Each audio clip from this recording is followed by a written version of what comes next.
Good morning, everyone. It's Saturday, which means it's time for yet another Salty Saturday morning. I am your host, Mr. Kadish, and we've got a very anemic panel of nerds today because Matt Vader, aka Dutch Butters, is on vacation, and the guest that we had lined up had to bow out, unfortunately. But we still have some of the best nerd commentary on the internet, starting with Mr. Tom Connors Jr. from Midnight's Edge. How you doing, buddy?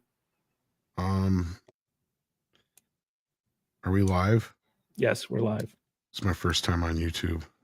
Mm-hmm. Trying to do a good job. Oh, welcome. I like your shirt, dude. May the Schwartz be with you. Evil will always triumph because good is dumb. I love that shirt. That's great. Truer words were never spoken. How's Andre AI doing today? I haven't done a new review yet. I got to work on that. Right on. Looking forward to it. He told me he saw Jaws Revenge, and I'm like, well, that's no fun. I got to find a movie you haven't seen. Yeah, that ruins the joke. That's not hard for me with the Shane AI because he doesn't watch anything that's not cerebral, you know. Well, I got to talk to you about that because he's still not happy with it. He says, it makes me sound like a freaking sweet.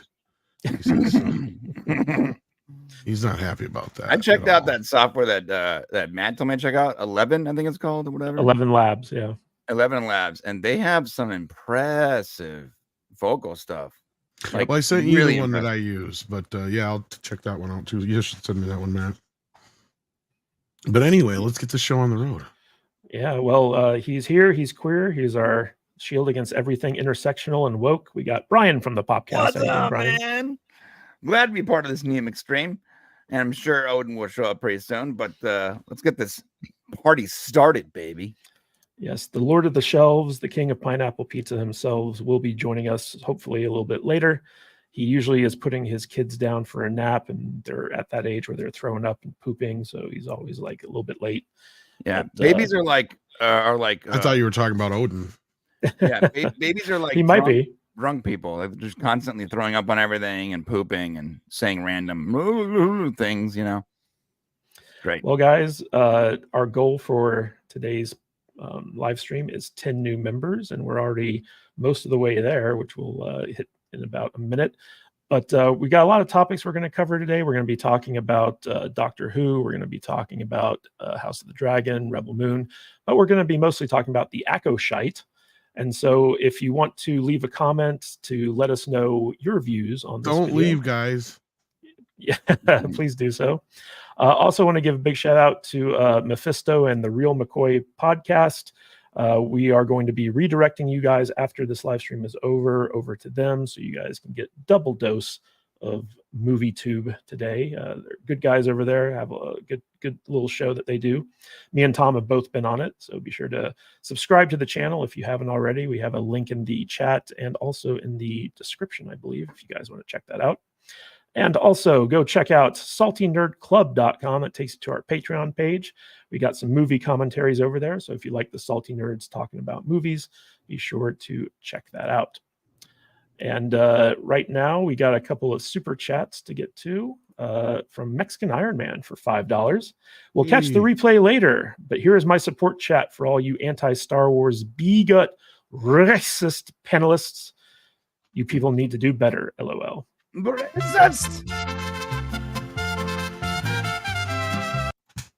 Indeed. And we also got Eric Winberg, who gifted 1 Salty Nerd podcast membership. Really appreciate you, Eric. Thanks for doing that. And Bob Dorsey coming in with 5 gifted Salty Nerd podcast memberships. Bob Dorsey. Yep. Good to see you, Bob. Thank you for Bob. Thank you for those 5 Salty Nerd gifted memberships. So we're only 4 away from hitting our goal already, which is always good. Also want to give a shout out to our top donators, Scotty Dub and William Forbus. Scotty Dub is still sitting pretty at the top there. He is our top contributor and our top super chatter, but we also have Mexican Iron Man as our most consistent super chatter. And our top gifters are Jillian N, WG, Sam Schwager, Major Chai Chai, Eric Winberg. And if Bob Dorsey keeps gifting those memberships, he might be up there too. But we appreciate you, Bob. Thank you so much for that. All right, guys, so let's start talking about stuff no one cares about, starting with the ratings of Doctor Who.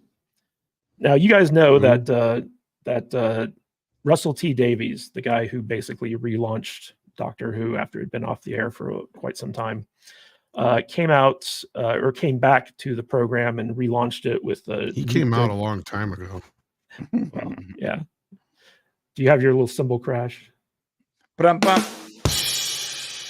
There you go. Thanks for time. So Russell T Davies basically came back to Doctor Who after a terrible run from Chris Chibnall, however you pronounce it. Chinballs. With the first female Doctor, and that was a disaster for the franchise and the fan base. And people were really optimistic when he came back. Oh, Odin's here. Hey, Odin. Howdy. Hey, what's up, Odin? Yay. We're just singing. There's a gnat on the fly, on the hare, on the frog, in the hole, in the log, on the bottom of the lake. Sorry. It's okay. Did the lady eat it? The fish. Is that another song? Yeah, the fish ate them all on this one. Mm-hmm. Right on. Well, welcome to the show, Odin. Always good to have you. Sorry, I'm late. It's okay. Well, it's just going to be the four of us today, so no big deal. Just how I like it. Going to be like a little bit casual, but you're just in time to hear me talk about the ratings for the latest incarnation of Doctor Who. And essentially, guys, version. The super gay version, right? So Russell T Davies has gayed up Doctor Who to a massive amount, and he did a recent interview with Radio Times, which was pretty interesting, where he basically admitted that the ratings are in the toilet for his big comeback. So after people saw like the Christmas special and stuff like that, they were like, Russell T Davies is Rosie is O'Donnell actually, looks like shit. Yeah, Russell T Davies is actually not doing as good as we thought he was going to do. In fact, he's probably doing worse than Chris Chinballs. And there was this other really interesting article. By the way, all the articles are linked in the description, guys, if you want to check these out yourselves, from our good friends over at That Park Place. I love Bette Midler. Which is quickly becoming one of the best news and entertainment news sites you can find out there. But what's interesting about Russell's take on this is that he admits that the ratings for Doctor Who are pretty bad. But he says that the goal that they had going into this was to really appeal to the younger demographic, like the 16 to like under 30 crowd, right? And he says, like, in that respect, we're killing it. So it's mission accomplished. But one of the interesting things about this article here, the younger people, the better. I'm sorry. Go ahead.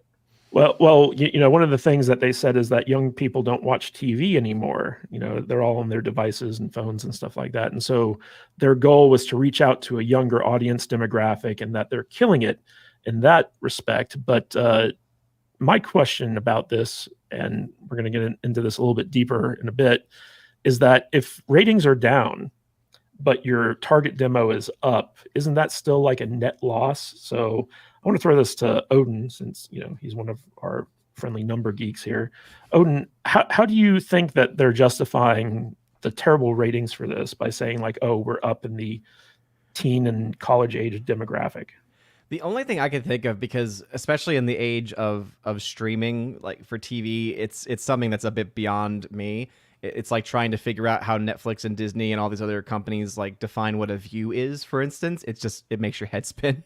And so when I look at something like this, where obviously a lot of it's probably happening more traditional, being on BBC, and, you know, probably a lot easier to actually keep track of these things, maybe hold them a bit more accountable. I'm kind of wondering if they're falling for that same trap that so many other companies are falling for, which is social media engagement somehow in their minds equals success. Because as soon as you said that they were appealing to younger demographics, I thought, does that mean the people actually watching their show live are a part of that younger demographic, or are they, and rather how many people are they? I don't think it's a lot of people, right? Even if it's a large proportion younger demographic, if it's a small amount of total people, okay, I don't really see how that is a win in anyone's book.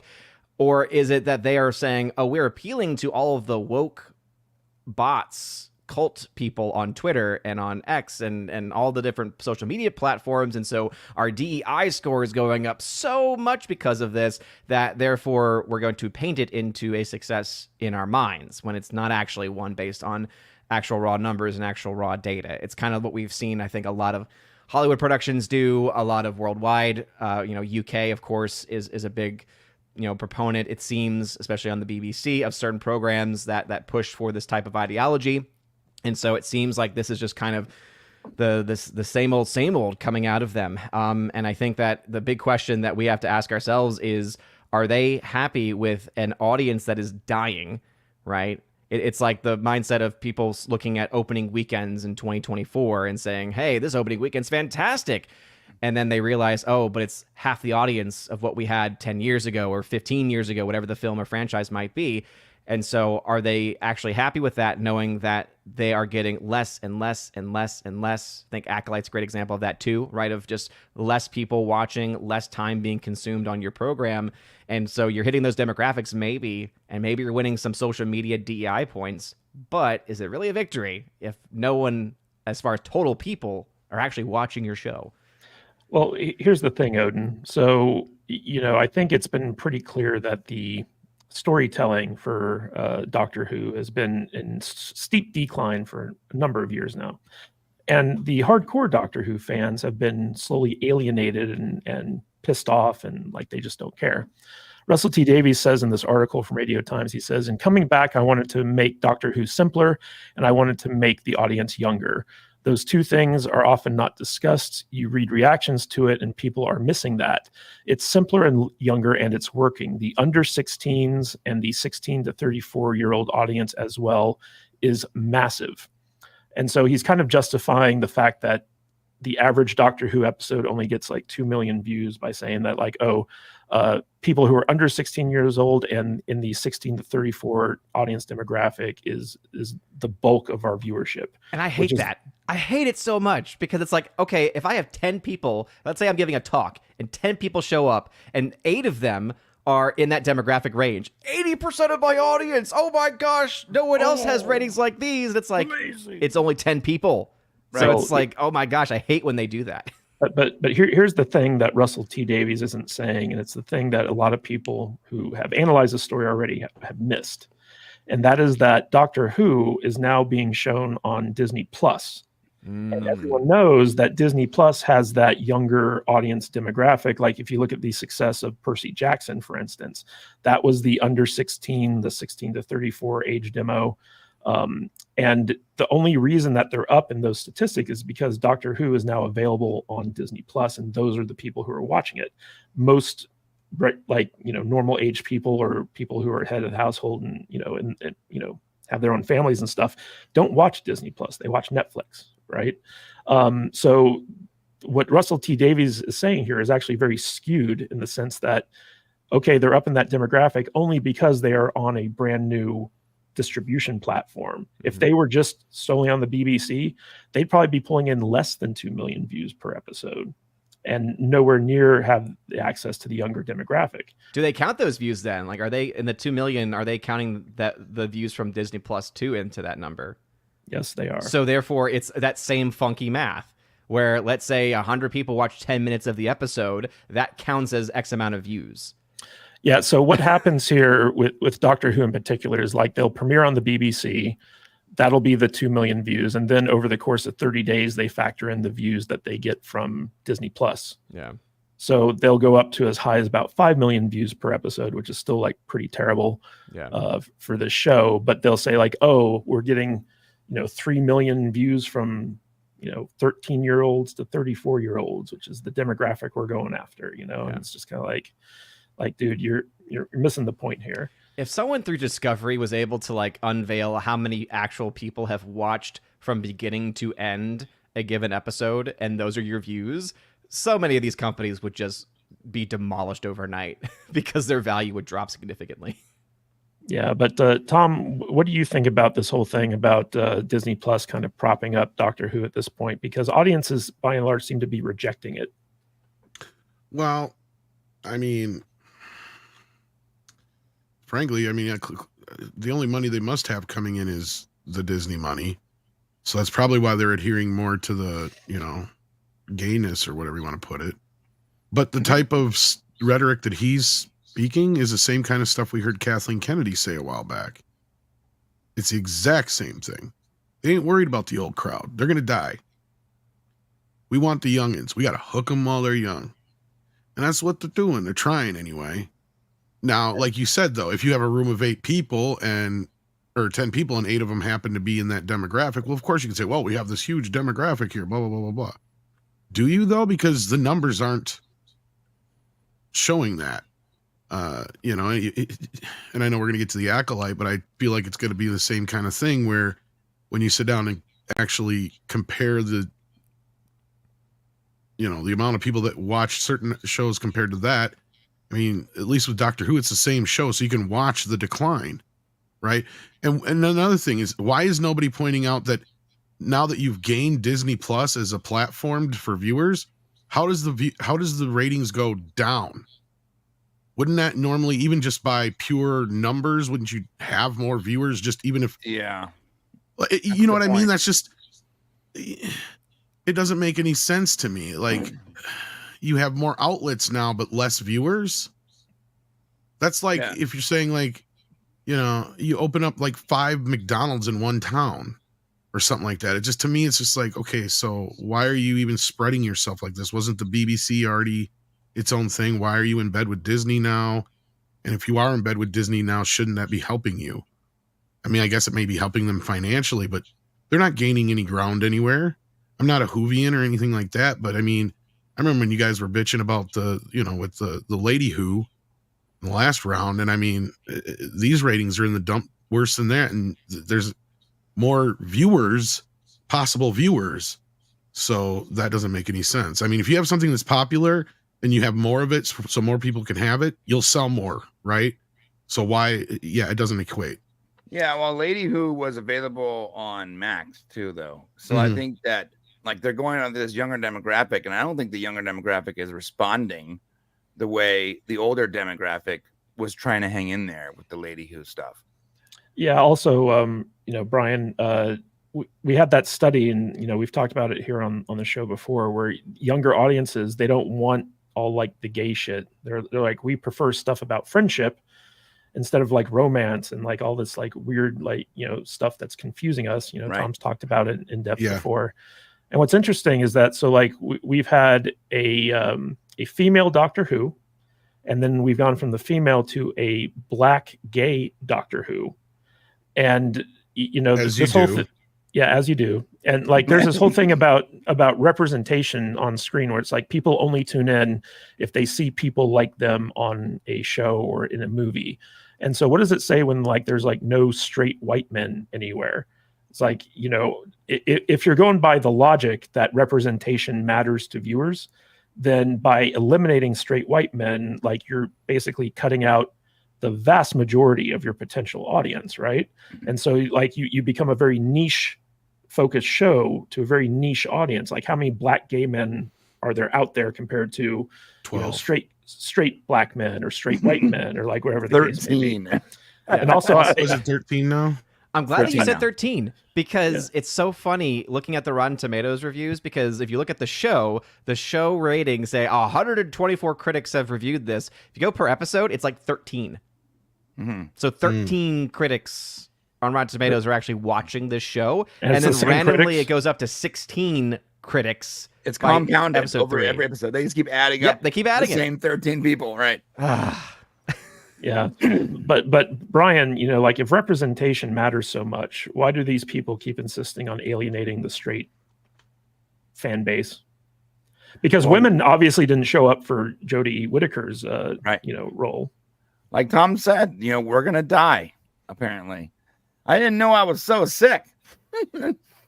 But they keep saying the old generation is gonna die. How old do you think we are, bro? Like, you're going for this hyper young demographic. I also think there's something really sinister about going after such a young audience and gaying it up to the max. Like, I don't know if you guys have actually watched this new Doctor Who, but it's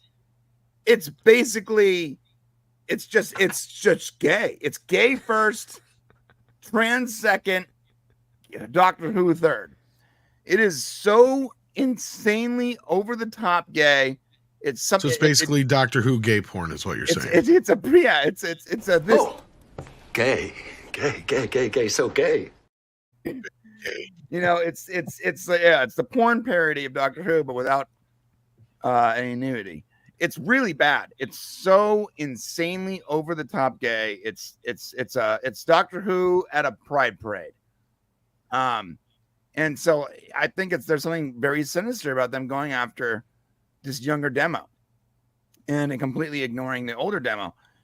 And the crazy thing is, it's like they have to understand after all this time and after all these use cases, like someone at these studios have to go back and be like, hey, you know what, man, we cannot ignore the legacy audience and go after a new audience. It's literally never worked. Didn't work for Star Trek, didn't work for Star Wars, didn't work for any franchise you've attempted this on. The only successful franchises that have continued generationally have embraced the old fans in addition to adding new ones, aka Ghostbusters, Transformers, etc., right? If you want the new generation, you have to get the original generation or the legacy generation on board, because they're going to bring in the new generation, especially if you're going for kids. Dude, you want my kids, you got to come through me, which means that if I don't like it, I'm not taking my kids to watch it, and you're not hooking another fan. That's the way it goes, man. That's the way it is for most parents. Most parents aren't like, you know what? Go to the theater or go to Max and watch this on your own. Of course not. Especially when it's a franchise, when it's a legacy kind of franchise like Doctor Who. A friend of mine who is 68 years old has been watching Doctor Who since it was in black and white, okay? This guy is the definition of a Whovian. He has gone to every convention. He has gone overseas. He's from Southern California. He's gone overseas to go to conventions. He has all the plates. Like, remember when they were like making plates, commemorative plates? He has like an entire wall in his house full of Doctor Who plates. Every Doctor, every variant. He's like a comic book collector, but for only Doctor Who.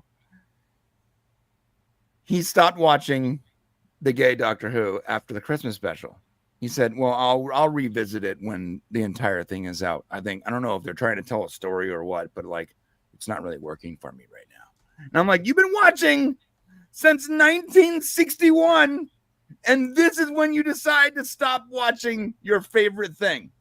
If you've lost that guy, then what about like the casual Doctor Who person that just turned it on every couple years to binge watch a season or something? You've definitely lost all the regular fans. So you're going after a brand new audience that is specifically Disney Plus young. Nothing sinister about that.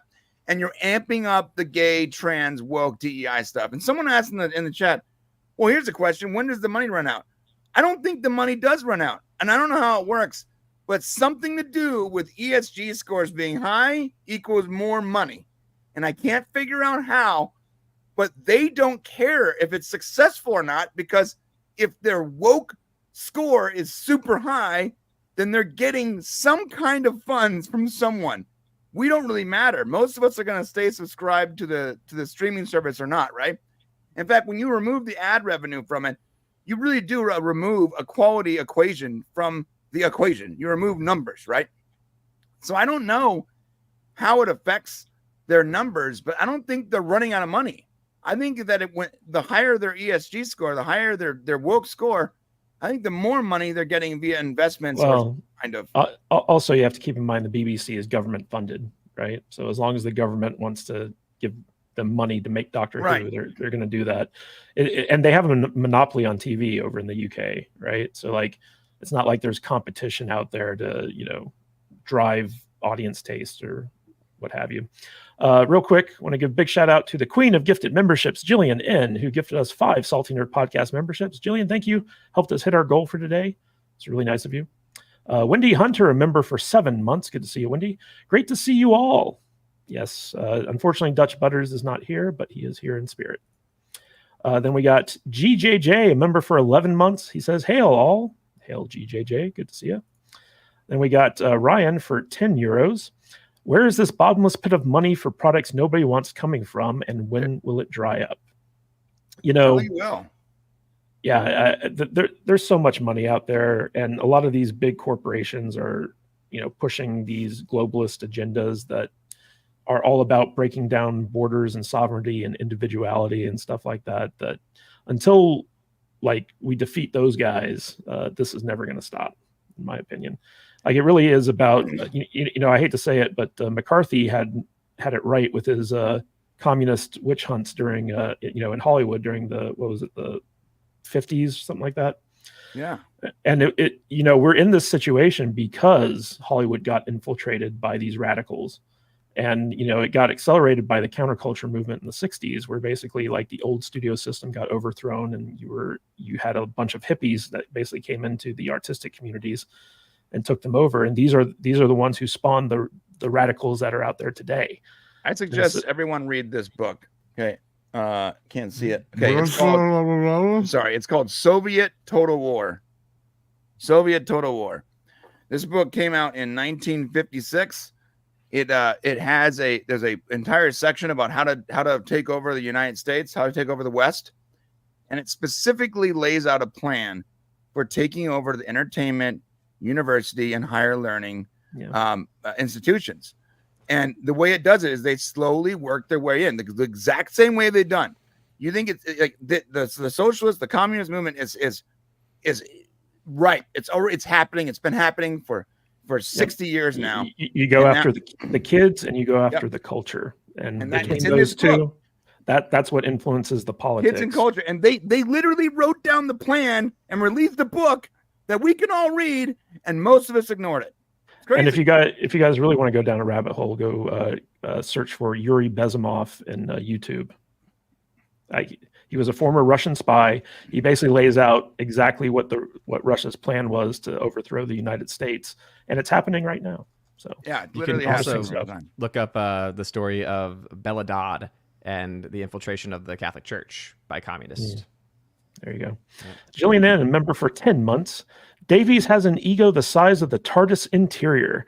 Somehow he thinks he can manufacture an audience and succeed when countless other wokies have failed. Well, Jillian, Russell T Davies' goal isn't to succeed. It's to push gay propaganda because he himself is gay. And so he's like, I want more people to be gay. And the only way to do that is to gay up everything they watch. What do they say? Gay people can't reproduce. So they have to, outreach. They have to clone themselves. They have to create new gays. They can't reproduce. That gene cannot carry on unless you are getting more people onto your crazy train. The way you said that, create new gays. Create new gays. I don't like. I mean, it's hard. I don't want to be offensive, but like they can't reproduce biologically. So the way they reproduce is via indoctrination. Well, the other Brian, problem too is the science says men can get pregnant now. So I don't know where you're getting this. Oh, I saw and that. Also, Yeah, I will stop say making things up. The biggest problem of all of this, of course, is the fact that it's these voices that are taking over a lot of these different movements. Like it's amazing how many people who are part of, they don't even like the expression LGBTQ plus community. There's so many people that are gay and they're like, I'm not a part of that because it's become so insane. It's become so crazy. All right. We got B Marty for $20. Is Inside Out 2 success comparable to Barbie, a movie meant for girls and they go see the movie, yet Disney ruins the MCU, Star Wars, and Indiana Jones for boys? If you account for inflation. Yeah, I would say. I was gonna say, is it really doing that well? I don't know. No, Yeah, it's like right now the new projection is it'll do 250 worldwide. At least that's what Deadline is thinking. It's definitely doing a lot better than what the expectations were. The question ultimately is going to be, what's that week 2 number look like? Do we see a typical hold for it? And even so, the film itself, we'd have to compare it to what the first film did back in 2015. Because when you adjust for inflation, when you take into account ticket sales, I mean, if it's getting $140 million domestic, if it hits that number, surprisingly, it actually will then have matched the opening weekend box office domestic ticket sales for Inside Out 2015, which is kind of insane in today's market. So there's definitely, I think, a huge amount of success with it. Does it hit $1 billion? I don't see that at this point, but. Also, I'm not sure Inside Out is meant for girls. I mean, I know the main character is a girl, but old school Pixar, when it was good, it was for everyone, right? So like, I feel like, you can't say that this is comparable to Barbie because Barbie was a girl's brand before it became a movie. Inside Out was never a girl's brand. right? It was just like the Kids characters brand. were, yeah, it was it was a family brand, Yeah. right? So like I don't know if I'd agree that it was a movie meant for girls.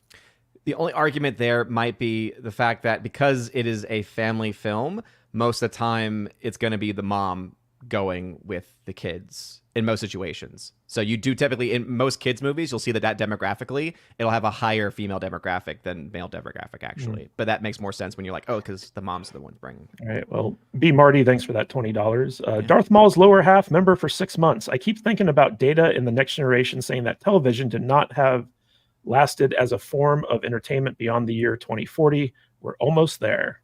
Star Trek is good at predicting stuff, ain't it? Oh, goodness. And we got Bookmark for £10. Russell's breakout show was Queer as Folk, about a school kid named Nathan discovering gay sex with an older man. He was 15. Yes, he does have that pedigree, doesn't he? Oh, boy. Yeah. That's what that show is about? I had no idea. What? I never watched it, so I I never can't. did either, but I always have heard of Neither it did I. mentioned like as a show that did well. If Like, that's seriously what it's about, that's fucking disgusting. Yeah, wow. That's crazy. Like, yeah, I've heard of it, and everyone talks about how well it did. If that's what the show is about, how did we let that happen? Oh my God, that is disgusting. Because we Well- have failed as a society. That's yeah, how. we have. We've Well- failed well- as a society. Guys, speaking of power tops and bottoms, let's talk a Oh, little bit Lord. about Tubi and how it is on top of the streaming I game am not right wearing now. a tube top again. I promise. Yes. So guys, Tubi, which is the free streaming service out there, has shocked the industry by announcing that they are more profitable and more popular than HBO Max, or I should say Max, Disney Plus, Peacock, and Paramount Plus, the Roku channel, and Pluto TV. The only thing that beats Tubi in terms of free ad-generated revenue is YouTube, right? So No Tubi surprise. is actually killing it out there. And one of the things that is interesting about Tubi is that it's much more open to like independent filmmakers and stuff like that. Like our good friend Len Kabaczynski, he puts his movies up on Tubi, and he's actually able to make money off of the ads on that stuff. And so Tubi has not only a free but commercial supported platform, it's also got a more open content distribution system, because people can actually apply to Tubi to put their stuff up there, whereas you can't do that with something like Netflix or HBO Max or Disney Plus or whatever. But I just thought that this was an interesting story because everyone knows what Tubi is and everyone watches Tubi, but nobody ever talks about Tubi. So Brian, what did you think of this news that basically Tubi has essentially won the streaming war? Great. I like Tubi. I'm a big fan of Tubi because I don't even have to sign in. I don't even have to log in. I don't have to have any information. I just go and watch. The great thing about Tubi is when you do sign in, it tracks your usage across all your devices. So whether it's Roku, whatever, desktop, phone, you can continue on with what you were watching, right? All that stuff. But it also connects to other services like Keep Streams and other like downloadables. So like you can, once you're a member, you can download all your favorite movies and TV shows that we're watching, so you can watch them later on the go, whatever, or add them to your Plex. It is totally integrated streaming service, but it doesn't cost anything, and except for ads. And the ads are not excessive. Like it's not like every 2 minutes. Like it's not. It's way less than what network TV was, and it's sort of brilliant. Like when you pause it on Tubi, it shows an ad. It's brilliant. The pause screen is an ad. It's just like a still ad. I was like blown away at it. Why have we not done this yet on other streaming services? That should be a thing. It's sort of brilliant the way they like. It's not in your face ads constantly. They don't have like 1 out of 3 ads every 4.5 minutes, and the ads are short. It totally makes complete sense to me the way they work, and I'm not sure if they're actually making money. Like maybe they're really popular, maybe they're operating at a loss, and the quality is going to go down as they start to focus more and more on making more money. But right now, Tubi is king. They have a lot of content. The ads are limited, and they act and operate just like every other major streaming service. Well, it's interesting. I do think that they're profitable. Like they seem to be doing better than like Paramount Plus and all these other streamers that are just like bleeding money. And I think a big indication of that is that Tubi is planning to put its foot in the original content arena. So it's actually going to be starting producing original shows via like Netflix and stuff like that. Like they're going to have Tubi originals. So Tom, what does that tell you about the future of this service? Well, could be good or bad for them. Depends on how they treat it. Because I mean, yeah, they're running with what they got now as far as it is. I mean, this is how Hulu first got started and why, YouTube works. I mean, if it's something's free, then people will watch. But then you run into the situation where with Hulu, it was kind of the same thing. Once they started doing original content, it wasn't so free no more. And I think that might happen here too. I'm afraid it will, but if I'm not, I'm glad because people need this alternative. We live in a world where, it's already too confusing for older people to be able to watch stuff on television. And when some things cost money and some things don't cost money, and if you click on something, it ends up charging you on like Amazon and stuff like that, that gets very confusing for older adults, right? Like, so something like Tubi is very easy to use. It's a lot like a television. Like I know my mom uses it a lot. So, in that respect, I'm glad it's doing well. I'm not surprised. And I just hope that if they're going to do more original material, it doesn't change what they're all about. And they structure it and budget it to their means instead of trying to, overdo it like Netflix and Hulu and such did. And it didn't work for YouTube either, all right? Like the only successful thing to come out of that was Cobra Kai. So, and that wasn't successful enough to keep that afloat. So they had to sell that to Netflix at the end of the day. So, what's interesting, Odin, is that, so Tubi like basically launched as an independent company, but then it got bought out by Fox Corporation for $440 million in 2020. And this isn't the Fox that got sold to Disney. This is Fox Corp that owns like, Fox News and the other media companies. And so they've been running this thing kind of like in the background, just like super News low-key. Corp is what I call it usually. Yeah, News Corp. Yes. Thank you. So they've been running this thing kind of on the down low, and it's been really, really doing well. And like Tom kind of mentioned, it's very similar to kind of like basically cable TV, where there's just like tens of thousands of like movies and TV shows on there that maybe like aren't super well known, but there's like a lot of content that's just running or available. And so like a live stream, basically. Yeah. So people who are basically kind of getting overwhelmed with having to basically pay for all these different streaming services to watch, and like, because the whole value proposition of Netflix was like, oh, I can get rid of cable, save some money, and like that would be my entertainment for like $7 a month or whatever. So Tubi is actually free, and so a lot of people who are getting sick of all like every studio having their own streaming service and they have to like be subscribed to like 12 million ones, they're like, oh, I'll just go to Tubi, and yeah, maybe I'm not getting like the latest like movie releases or whatever, but there's so much stuff on here to check out that I don't care, right? So what do you think this is going to signal to the rest of the industry about how they're going to offer their services? Because a lot of places are already moving over to an ad-supported tier.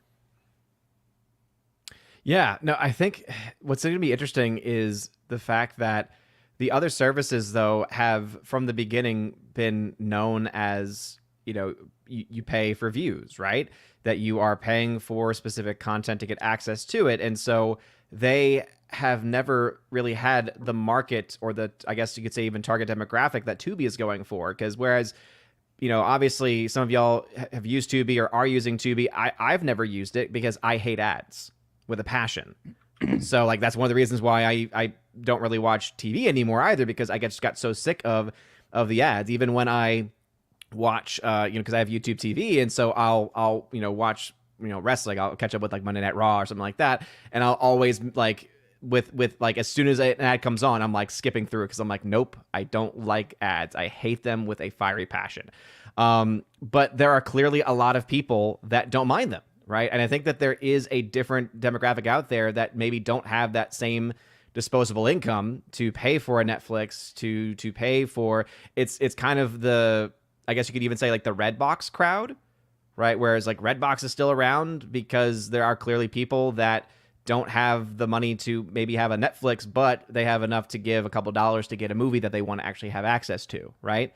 So I think that's an audience that Tubi is definitely taking over, and it's very interesting to hear about like how much better Tubi is doing versus some of those other streamings out there. Because I've used Pluto TV, for instance, right? If I've ever used one of those before, I've used Pluto just to check it out, just to see what it's like, to give recommendations for family members, things like that.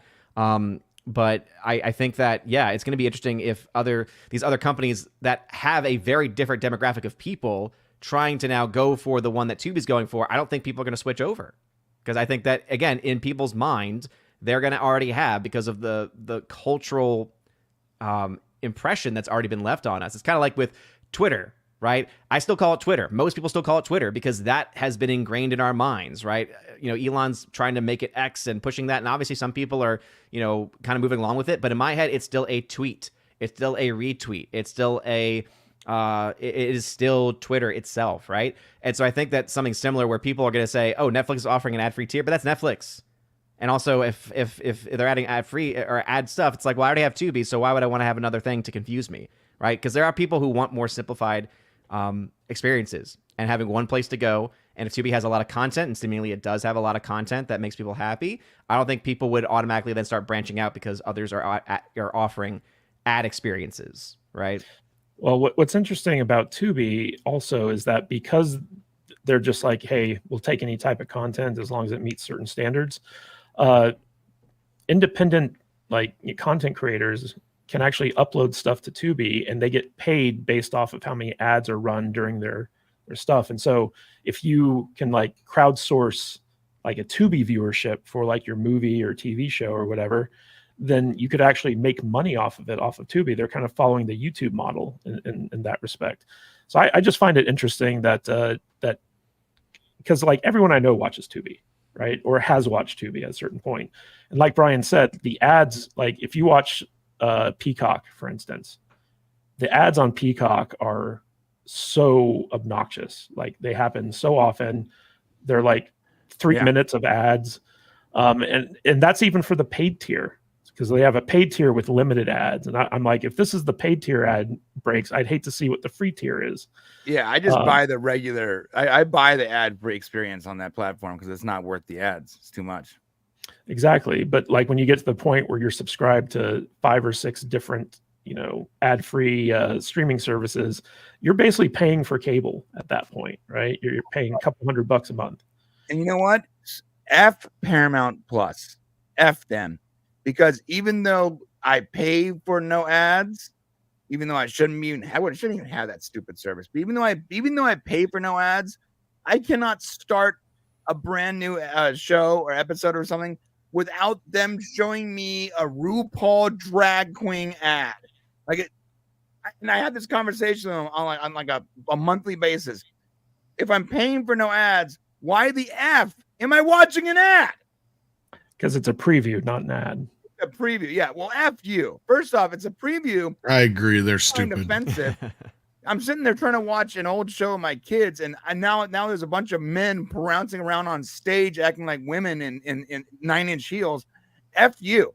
If you're gonna show me a preview, at the very least, when I'm watching family-friendly content, make sure it's family-friendly. Jesus Christ, I'm so frustrated. Well, speaking of family-friendly, we got some super chats to get to.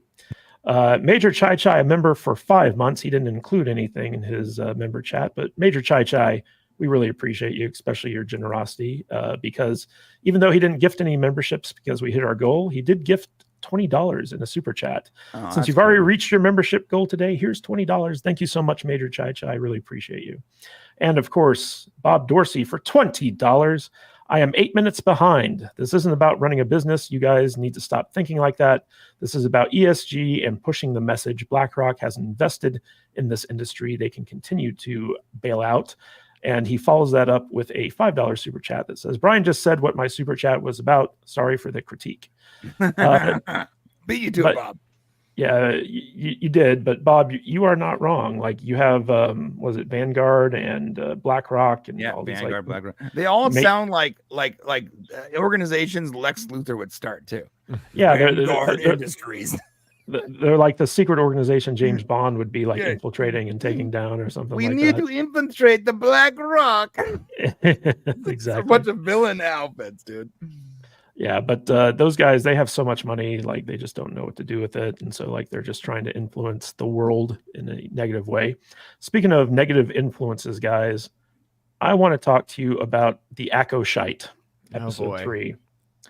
Now, you know, Brian, there was a moment where I decided I'm no longer watching Star Trek. Yeah.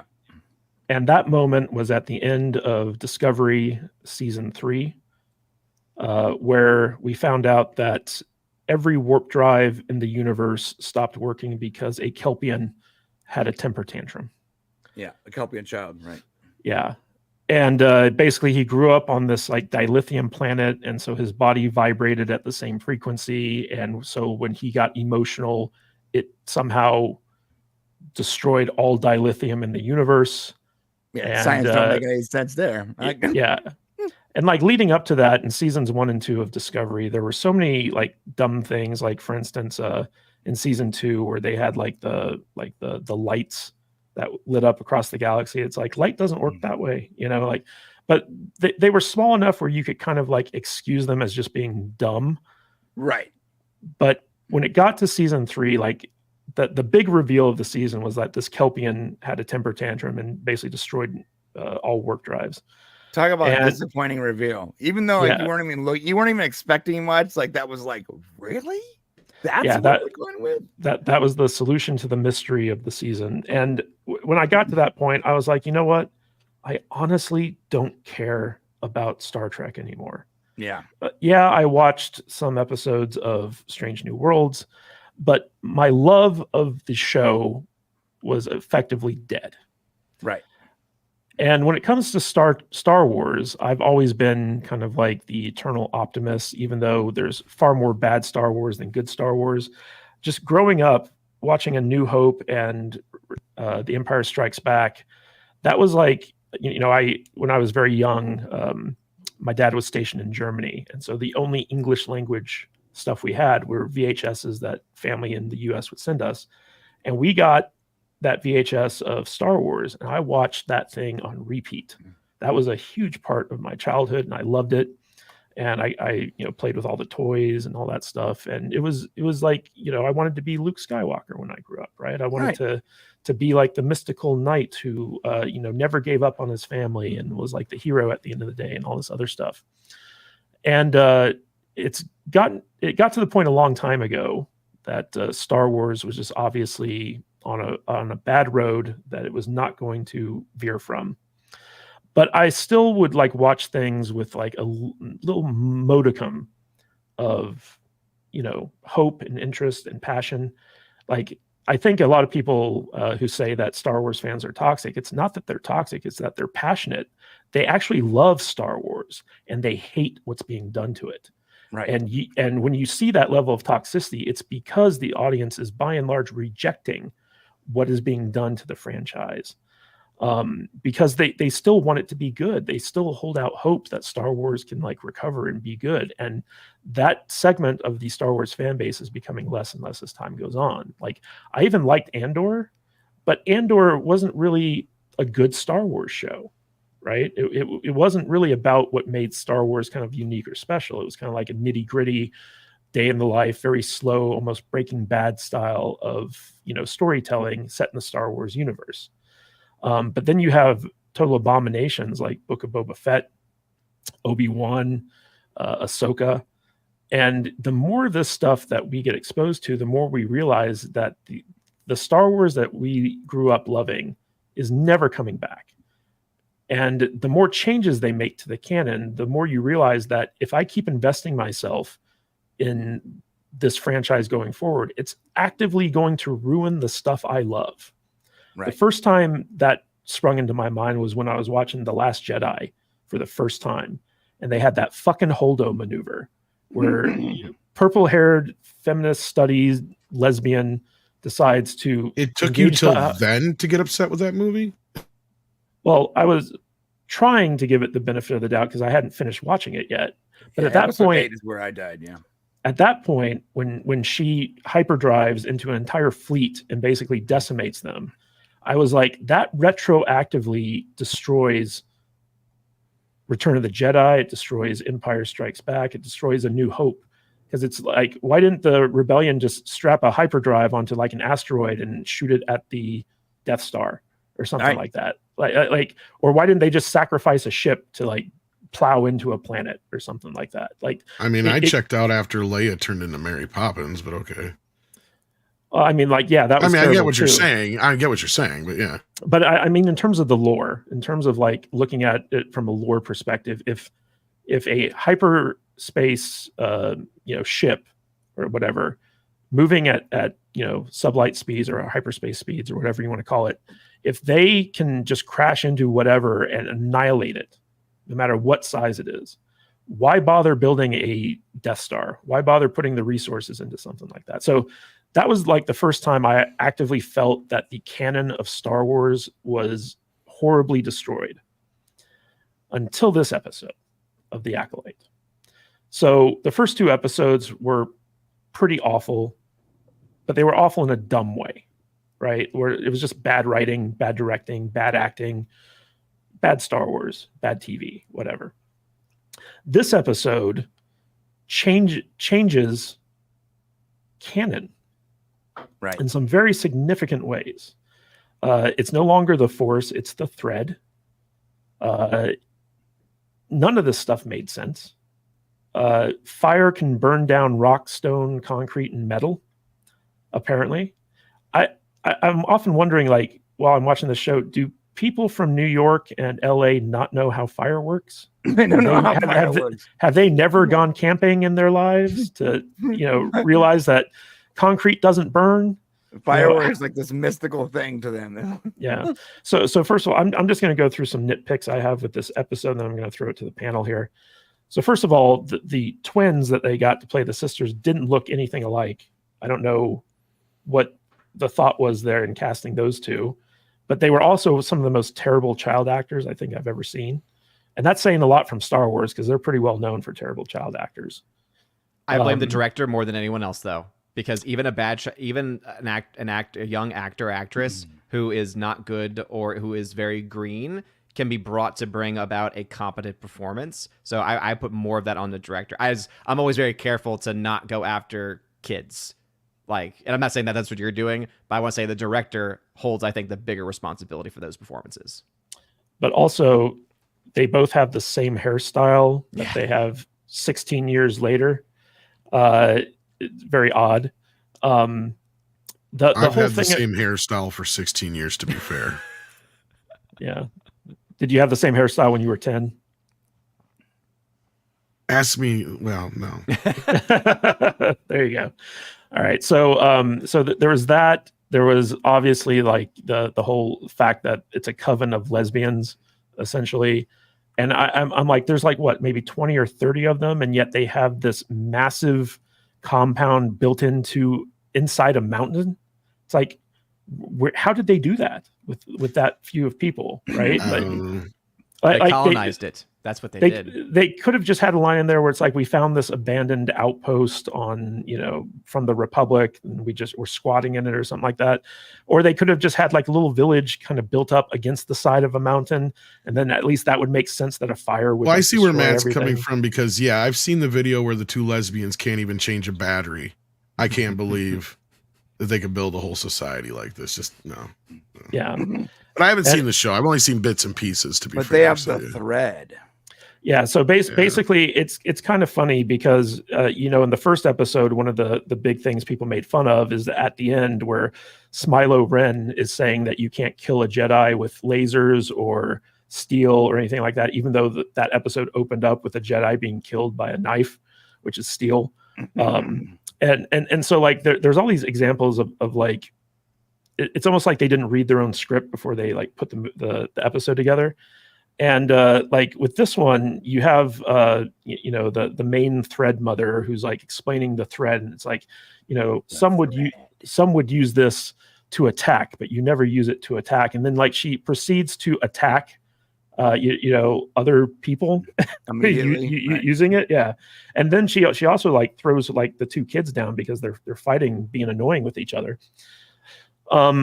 There's so much stuff wrong with this episode that I could probably spend 8 hours just going bit by bit through all like the problematic issues with it. But I don't want to do that because I just don't care anymore. Like this episode legitimately just killed any love I have left for this franchise. Like I don't even want to watch Empire or New Hope anymore because I know where it all leads, right? So it's just one of those things where I like, to me, Star Trek is dead because I'm just apathetic. I don't care. Star Wars is now dead because I'm just apathetic. I don't care. I'm going to continue watching the show, but I just know like it's just going to get worse. Like we're going to have another flashback episode from May's point of view because they obviously like withheld important information from us in this episode to have like a big reveal. And the whole like lesbian struggle session with the power of one, the power of two, the power of many. Yeah. You can get that single, by the way, if you want to listen to it. It was so bad. But I mean, like, this is, to me, I think Kathleen Kennedy's sitting there in her office thinking this is the pinnacle of Star Wars. This is as good as she could possibly get it. Star Wars. Yeah. I mean, I'm just sitting here for a second, man. I got to say, like, okay, so through all this shit, tracking fobs, all the shit in Ahsoka, all the stuff in Obi-Wan wasn't the stuff that turned you off. It was finally Lesbian Jedi. It was enough. Because, man, I checked out a long time ago. It wasn't Lesbian Jedi. It wasn't Lesbian Jedi. Like, I could have dealt with Lesbian Jedi. No, it was basically they completely recontextualized the Force. And basically the two main characters in this show, Osha and May, are conceived through the Force. These lesbians basically got each other pregnant with twins by using the Force to impregnate each other. And that's the whole thing that made Anakin like special. Like Emperor Palpatine, he couldn't figure out how to clone. Oh yeah, Force not only that, Palpatine already won, so that didn't drive you off. Like, I mean, actually, I kind of root for the Empire, so like like I didn't mind that. But, so you're a Rey person, okay? But this whole thing is like, it breaks a lot of what made the prequels and by extension the original trilogy happen, right? Because Anakin was supposed to be the prophesized one. He was born of the Force. Whatever the prophecy was about him, and he was supposed to bring balance to it. Palpatine corrupted him, and it took his son to bring him back to restore balance to the Force. And then in the sequels, we get that Force is now out of balance again because its natural state is to be out of balance, apparently, because it's sentient. And then like leading up to that, we have these two characters who were immaculately conceived by the Thread, which is the female version of the Force, I guess. And what I'm suspecting that this is going to lead to is that basically one of the witches becomes Darth Plagueis, and she's the one who becomes transgender enough to be like a weird alien looking guy who then goes on to train Palpatine and create Anakin Skywalker on Tatooine. And this all leads up to justify the whole "I am all the Jedi" moment that Rey has in Rise of Skywalker, where she channels, the power of one, the power of two, the power of many. I'm all the Jedi. Yeah. So like this just retroactively creates so much insurmountable canon issues that I don't see how Star Wars ever recovers from this. So that's my take on this thing. Like I said, I could do like a 12-hour video essay breakdown on everything that is wrong with this show. But I want to throw it to Brian, first of all. Brian, what did you think of episode 3? Garbage. Very, very, very horrible. And I think I said yesterday, a couple days ago on my show, the worst part about it is that it was boring. You can have canon breaking events, bad characters, bad acting, stupid hairstyles, stupid logic. But like, if it's entertaining, a lot of those things you can down. Now, from a critic point of view, you won't. But as just a viewer, you could be like, I guess it was sort of fun, even though it was stupid. Like Strange New Worlds, watching that, like, it's like sort of fun. So like a lot of like that apathy when you watch it about the universe itself, you can sort of give it away and just be like, whatever. I sort of had a good time. It's stupid. It makes no sense. It's bad for Star Trek, but it was sort of fun. But this wasn't fun. It was boring. It was poorly thought out. They clearly don't know how fire works, 100%. And most offensively, it was canonically breaking. It hurts Star Wars. It hurts the canon of Star Wars, just like the hold door remove, whatever that maneuver is. Hold door. What is it called again? You're combining Game of Thrones. It's the Holdo maneuver. Lesbian, blue-haired liberal maneuver. Whatever it is, just like that, it makes it worse. So it hurts the canon of the Star Wars. And if you're a true Star Wars fan, I think the only thing we have left is like we need to reboot this sucker. Like at some point we need to reboot. And like I can't believe I'm saying this, but like I need a hard reboot of Star Wars for me to give an F again. Yeah. And the only way that is ever going to happen is if someone else takes charge. And I've been saying that for a while, that the only way that even is ever going to happen is if the people who have any financial, stake in the company and people who have any actual like power to make moves like that start to actually rise up and say, no, Bob Iger needs to go, right? All the people at the top need to go.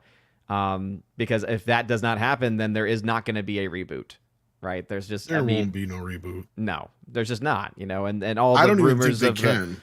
Yeah, no. I guess I said it would take literally an entire wiping away of everyone currently in charge in order for you to even conceive of that. And the fact that that's just not going to happen means it's inconceivable. What I mean is there was some stipulation. There has to have been, and I'm almost convinced now, some stipulation involved that they cannot remake Star Wars, at least not within a certain span of time. And for the same reason, they cannot release the unaltered versions, right? Because there's been enough hints and subtleties dropped now that clearly there was some stipulation made with the sale that they can't erase anything, change anything, remake anything, put out any other alternate version that George has not signed off on the earlier films. And that also reminds me that there was an interview, I can't remember with who it was, if it was JJ or somebody else, where they had even said something like, none of this stuff can ever be remade or redone now. Once it's in the canon, it's in the canon. That's the deal. So like, I don't know how they're going to get out of this, if they ever could, because we've talked about this a few times now. I think Star Wars is dead, because unlike Star Trek and some of these other franchises, you kind of can't reconfigure it at this point, because the only way you could is if you could legally, somebody else buys it out and they say, look, anything Disney did doesn't count. And that's the only way that I think that you can get out of this mess. And that's not going to happen, because nobody's ever going to pay as much as Disney needs to get Disney or to get Star Wars from Disney. And until Bob's gone, like you said, and even then, they're never going to admit any kind of failure. And I don't know what the contract says they can and cannot do. And that's the thing. And I think when most of us say reboot, we're talking specifically Disney Star Wars. Yeah, that could be a plausibility. I don't know. But again, you're going to have to get rid of the whole regime that's there. Yep. Because then also that's going to besmirch Kathleen Kennedy and anybody else who worked on the stuff. And this is the same thing I kept saying about the Snyder Cut. Mm-hmm. Even though people have cut my clip out of context, I said the only way the Snyder Cut happens is if you get rid of everybody who's in charge, and that's probably never going to happen. Well, guess what? That actually did happen at Warner Brothers, which was, wow, one thing did actually happen that could possibly never have happened before, and that's because Zaslav came in and all that business and all that other stuff happened. But also Snyder massively gaslit all the executives. He did, and they are pissed about that, and that's probably why he'll never work at Warner Brothers for any real good reason other than that 300 series ancillary or whatever type stuff. But Tom, I wanted to ask you about this article, which is basically Leslie Headland has come out, and she basically said that Dave Filoni kind of acted as her mentor in this process. and it's coming to light that essentially, so the Acolyte had been in development for like a long time before like it ever really got off the ground. And apparently initially Leslie Headland wanted it to be about the Night Sisters. And Dave Filoni came in and said, like, like there are other like witches out there than the Night Sisters. And so that kind of gave her permission to basically create her little lesbian tribe of witches, thread users. I kind of liken it to Instagram's threads. It's like all those thread users over there. But she's basically like, Leslie Headland came out ahead of time and talked about how big of a Star Wars fan she was and how like, she did a lot of research before she started writing this thing. Apparently she didn't do any research into how fire works. But a lot of people have been saying that, like Dave Filoni being the new creative director of Lucasfilm is now partially responsible for what happened in the Acolyte. But I'm wondering, have you heard anything about like, his involvement in the show and how much influence he had in it? I don't know about influence, but I mean, he is now the, whatever you call it, the creative director of Star Wars, I think is his title that they created for him. So as far as the influence, I'm sure that he at least facilitated, like you just said. I believe that story. And we know his wife is a witch. And what bothers me about this, and I think other people, probably Odin especially, is that what I'm hearing from people is this isn't just your typical Hollywood, Wizard of Oz type witch stuff that they're putting in here, bubble, toil and trouble type shit. No, this is actual Wiccan stuff, I guess, and other witchcraft stuff that's been mixed in with this, from what I'm understanding. So that I think is something some people are having a big issue with too. So it's not just that they're doing witches per se in Star Wars, it's that they're actually injecting this with actual witchcraft and other things. And this is the same company that just had issues with voodoo, mind you, but yeah. Mm-hmm. So anyway, but yeah. So I don't know if Odin wants to take off on that, but yeah, that's my understanding. Like, to me, this is definitely his wife's influence on this. Filoni is a cuck. We all know that.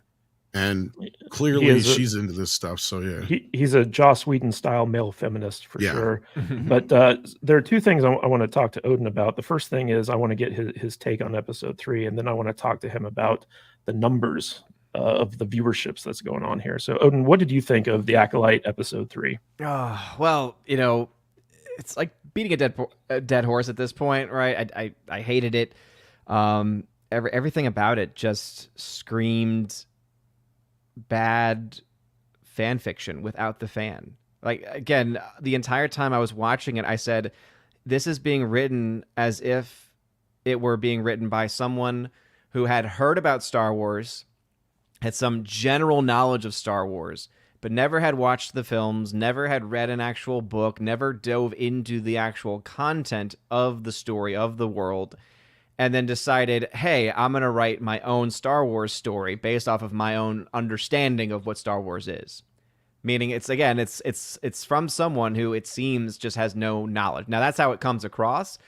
The fact that she claims to have been a fan of Star Wars and so claims, therefore, to have had some knowledge of it, if this is the conclusion that she has reached from it, she's just proving that she knows nothing, that she is ignorant of all of the lore that came before.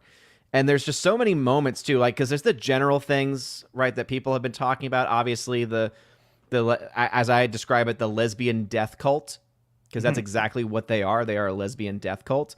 And it was also like the thing that actually bothered me more about that than the whole lesbian death cult part of it, that's already bad enough, was, if you all noticed, during that first sequence where they're doing like the power of one, power of many, like there's this moment where they're like all just like together, like swaying. And then I swear there's a part where there are several of them moaning. And it was very uncomfortable. I was like, wait, this is Star Wars. This is supposed to be like a family property. And there's women who are moaning on screen. It's on Disney Plus, bro. Yeah. And actually, like, while this was going on, I actually double checked. I was like, is this accessible for my kid's profile? And I think technically it might be TV 14 rated, maybe. So that would keep it like, under, like, away from kids' eyes, if you have a profile block like that on there. But I thought to myself, like, this is something that typically, though, people would be watching with their kids, right? People who wouldn't have those blocks, Right. but would be watching with their kids because it's Star Wars. And I just thought, like, I would never let my kid watch this, ever. I would never let my kid get anywhere close to this. And he's seen the original trilogy, right? My oldest, he's 3.5, and he's seen all 3 films, all of the original films, several times over, and he loves it. So that's where my love of Star Wars is still there because Does he understand the of him. implied incest, though? Wait, say that again? I'm the implied incest. I'm making The brother and sister kissing. Yeah. No.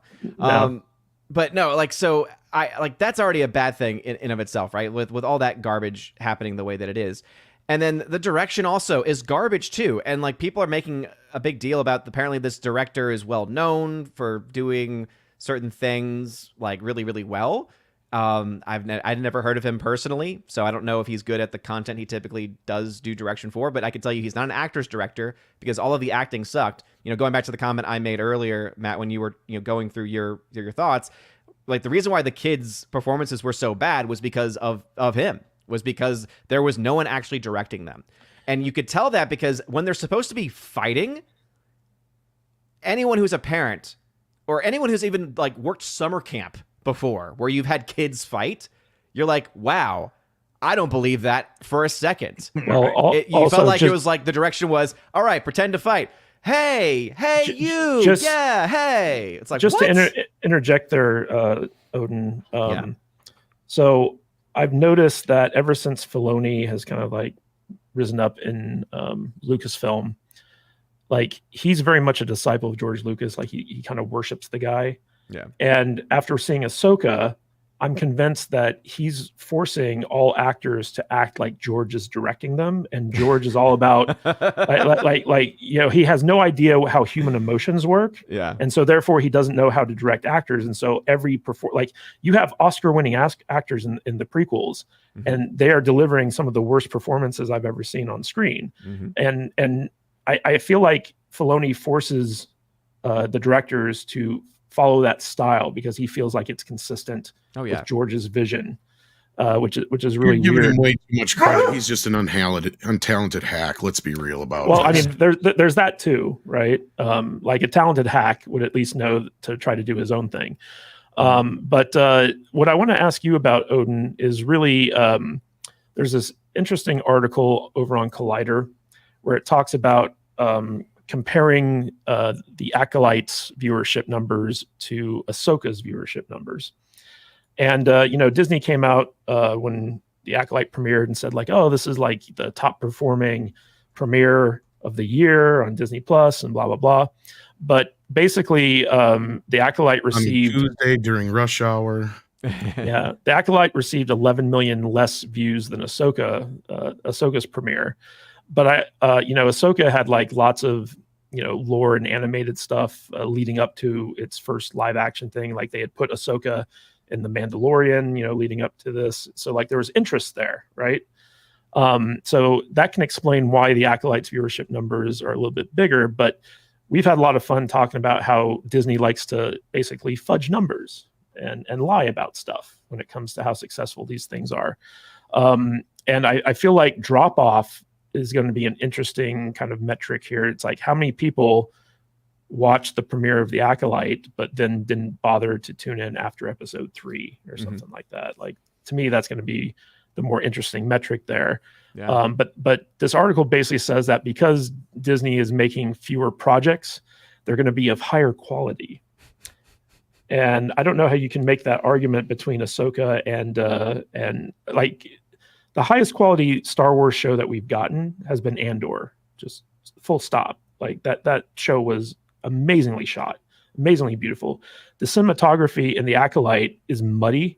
It looks terrible. It looks cheap. The special effects it looks like something that you'd get on a special effects app on your phone a lot of times. And the writing is just like bargain basement garbage. But I wanted to ask you, like, what do you think about this comparison that, the Acolyte's numbers to Ahsoka's numbers, and then Ahsoka's numbers to maybe the height of Star Wars TV, which would be season 2 of The Mandalorian?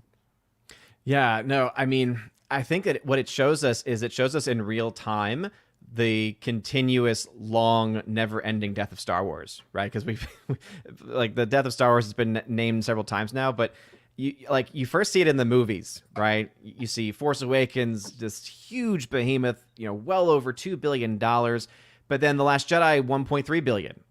So you see like this massive cut already between the first and second of the sequel trilogy. Then it drops again with the last film just barely getting over $1 billion. Then you get to the TV shows and you see, okay, Mandalorian did pretty well. Again, when it comes to these metrics and ratings, I always take them with a huge grain of salt because they, even in their own articles, I pointed this out on a live stream the other day, that Disney has, will have, this show had 3 million views or 11.1 million views, and then they have a little asterisk next to their view. And it's like, by view, what we mean is the total time watched divided by total runtime.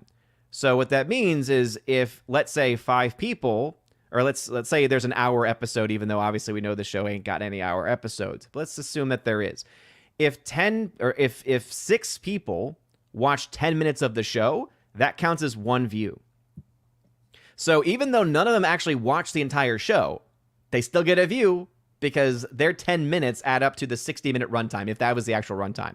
So whenever I see these views, I think, okay, how many people actually watch the entire show, though, right? You say 11.1 million people have viewed it, or at least that there's 11.1 million views is probably how they're wording it. Yes, that's how they word it. But that's not the actual number of people that are watching the show, because that, again, is just the total time watched divided by the runtime, right? So that means you could have 100 people watch a minute of it and you get 100 minutes worth of views from that. Also, because Disney has, of course, been accused of it in the past, and I think that there's legitimate reason to do so because, hey, who's going to prove them wrong? What's to stop them from having any type of bots or fake accounts watching a minute or two and saying, oh yeah, look at this, we've got all these watch hours and watch minutes and such, so let's go ahead and just run with it, that there's a lot of people watching it. But even if you don't, like, you actually don't have to go down that route, though, because the comparison, right? 3 million less than Ahsoka. Ahsoka was already less than Mandalorian. Was already, like, everything has been going downhill. Everything has gotten less and less and less. The number of critics watching the show, right? As I mentioned before, Doctor Who, it's only 13 critics that are actually watching the show and actually putting out reviews on Rotten Tomatoes. And the only one who is actually honest and gives the show a rotten score is Jeremy Johns. Jeremy Johns has watched every episode, and he's the only one that's given each episode a rotten score. And then only in this most recent one was there one other reviewer that actually gave it another rotten score, but he still gave it a 5 out of 10.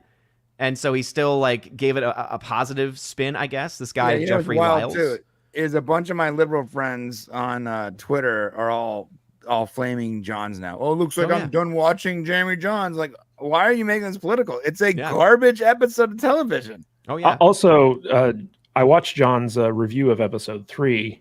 It's hilarious, by the way, but not once does he mention anything about women or lesbians. No. It's all based around just blatant story problems. Mm-hmm. He stays completely objective, focusing on the problems with it, and he makes the offhand. There are things in here that people will probably not enjoy, but that's about as close as he gets. And it was actually, speaking of this viewership, it was Valiant Renegade who did a really, really great job of breaking the thing down financially by comparing it to the numbers for House of Dragon Season 1. And how, if you think about how much money was spent on this show versus how many views you're getting. So assuming one episode of House of Dragon would get 30 million views in the first week maybe, or something to that effect.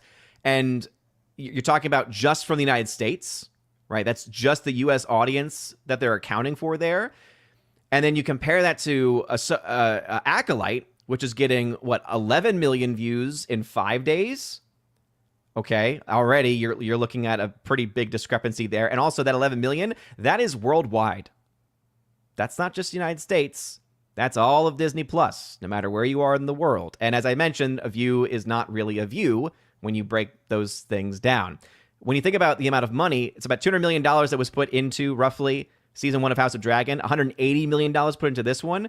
For every minute of actual content, House of Dragon spent about $300,000 per minute of actual content because they have hour-long episodes, right? There's obviously, you see what is being spent on the screen. You're looking at $800,000+ being spent per minute of content on this show. So they're spending almost twice, almost 3 times as much at what House of Dragon spent to get a third of the audience just within the first days of the actual show itself. So they are overspending to an insane degree to get no audience, especially with other shows that we can look at and actually compare data with. And also, streaming services prioritize watch time, watch hours, right? Like the way Netflix judges the success of either a movie or a streaming show is how many watch hours it takes in within the first month of release, right? The first 28 to 30 days. Yeah. And so like they need to hit like millions and millions of watch hours in order to justify spending it, because that keeps people on platform, right? That keeps people watching other stuff on the platform. And just like with YouTube, the priority of all these social media sites, streaming services, all that stuff is to keep people on the platform for as long as humanly possible.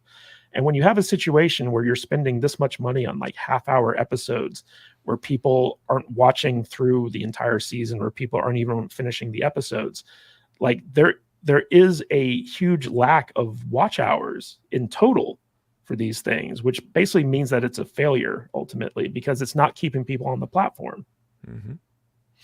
It's very frustrating. Yep. But to not be frustrating, let's go to some super chats real quick. We got Anthony Mark, member for 14 months. A Supergirl comic in the 70s had a villain named Blackrock. Doesn't surprise me. We got Jeremiah Hembry for $5. He wants to know, Tom, did you watch Remembering Gene Wilder? I got about 30 minutes left on it. I started watching it last night. So I just got to finish it. So yep. Hopefully I'll finish that this afternoon. All so right, good. This one's good so far. Pretty good so far. This one's for Brian. This is from Christopher Mays for $4.99. Thoughts on Terry Matalas taking on the Enemy Mine remake? Makes complete sense. Enemy Mine was it's basically the original version of Darmok from TNG, right? That's what it is, right? Like if you haven't seen Enemy Mine but you've seen Darmok and Jalad, then that's what it is, like a movie version of that. And I'm not saying that it was a version of it, like it came before TNG Darmok, but it would make complete sense that Terry would be doing Enemy Mine. Like it's such a Terry thing to do. I don't know if it should be messed with, but well, do you guys remember Louis Gossett Jr. got pregnant in that movie? It's been a while though, right? It was ahead of its time. Yeah. It was ahead of its time. Men can get pregnant now, apparently. Yeah. But they were an asexual race. That's been a very long time, right? Yeah, but you know what? He was an alien. In the remake, it's just going to be another dude. Yeah, it's gonna be two humans that crash down. It's gonna be a black guy and a white guy. It's gonna be a black guy and a transgender woman. Okay, they have to learn to become friends. Dare they become brothers? No, it's a Trump supporter and a transgender woman. Right. All right, Bob Dorsey for $5. Still 8 minutes behind. I don't mind the thread. A mountain lion and a cougar are the same thing, but called different in different religions. Fuck the rest. Well, you know what though? Like the problem with the thread, Bob, is that the way they described it, it goes absolutely counter to how Yoda described the Force. So it's not like a different name for the Force. It's actually, they're saying that the Force is not what we think it is, because the Force is an energy field that surrounds all of existence. It's created by life itself, right? It's everywhere at all times. It's almost like God, right? It's just omnipresent. Omnipresent, right? What they're saying that the thread is that the thread is something that's woven through stuff, and that you can manipulate it by pulling on it, right? But it's not all-encompassing. It's not everywhere. It's just something that connects certain people to certain things. Like their explanation for it was actually like very odd to me, because I was like, why would you recontextualize the Force? Why not just use the Force? Why do you have to make it into a threat? Well, and aren't they kind of hinting at this whole gray Jedi thing in this show too? Because here's the problem I have with that. I know some people think it's a really cool idea, but George already addressed this, and most people don't really think about it. Dooku was, and almost by proxy, Qui-Gon Jinn was on the path to becoming that. But what we learned from that whole situation is you can't be a gray Jedi. There is no in between. There's either light or dark. Because once you start taking the path away from the light, guess what happens? Eventually it goes to the dark. And that's what happened to Dooku. Right. The absence of light is dark. Dark. Yeah, so There's like no in between shit. I mean, What- yes, there is the dogmatic part of the Jedi, and there is the the absolution of the Sith. And part of what they learned in the prequels leading up through Luke is that yes, you can't have all this dogmatic stuff, but at the same time, there still is a light and a dark, right? Like there's a difference. The Jedi themselves represent something different than the actual Force, though. So that's the thing. Also, the core of what made Star Wars so timeless is the fact that it's a very simple morality tale. There's good and there's evil. Light And what dark, they're God and devil. and what they're trying to do for modern audiences is basically what Game of Thrones did for the fantasy genre, which is basically the thing that made Game of Thrones so interesting was the fact that like it wasn't a clear-cut good versus evil. There were characters on a spectrum of gray where it's like you hated this character at the start, but then like they end up being really cool once you understand the trauma and the hardships that they went through. And then there are people that look like, they're the knight in shining armor and they turn out to be the worst people in the world. And they're trying to bring that to Star Wars where it really shouldn't exist, right? Like it should just be like very simple, good versus evil.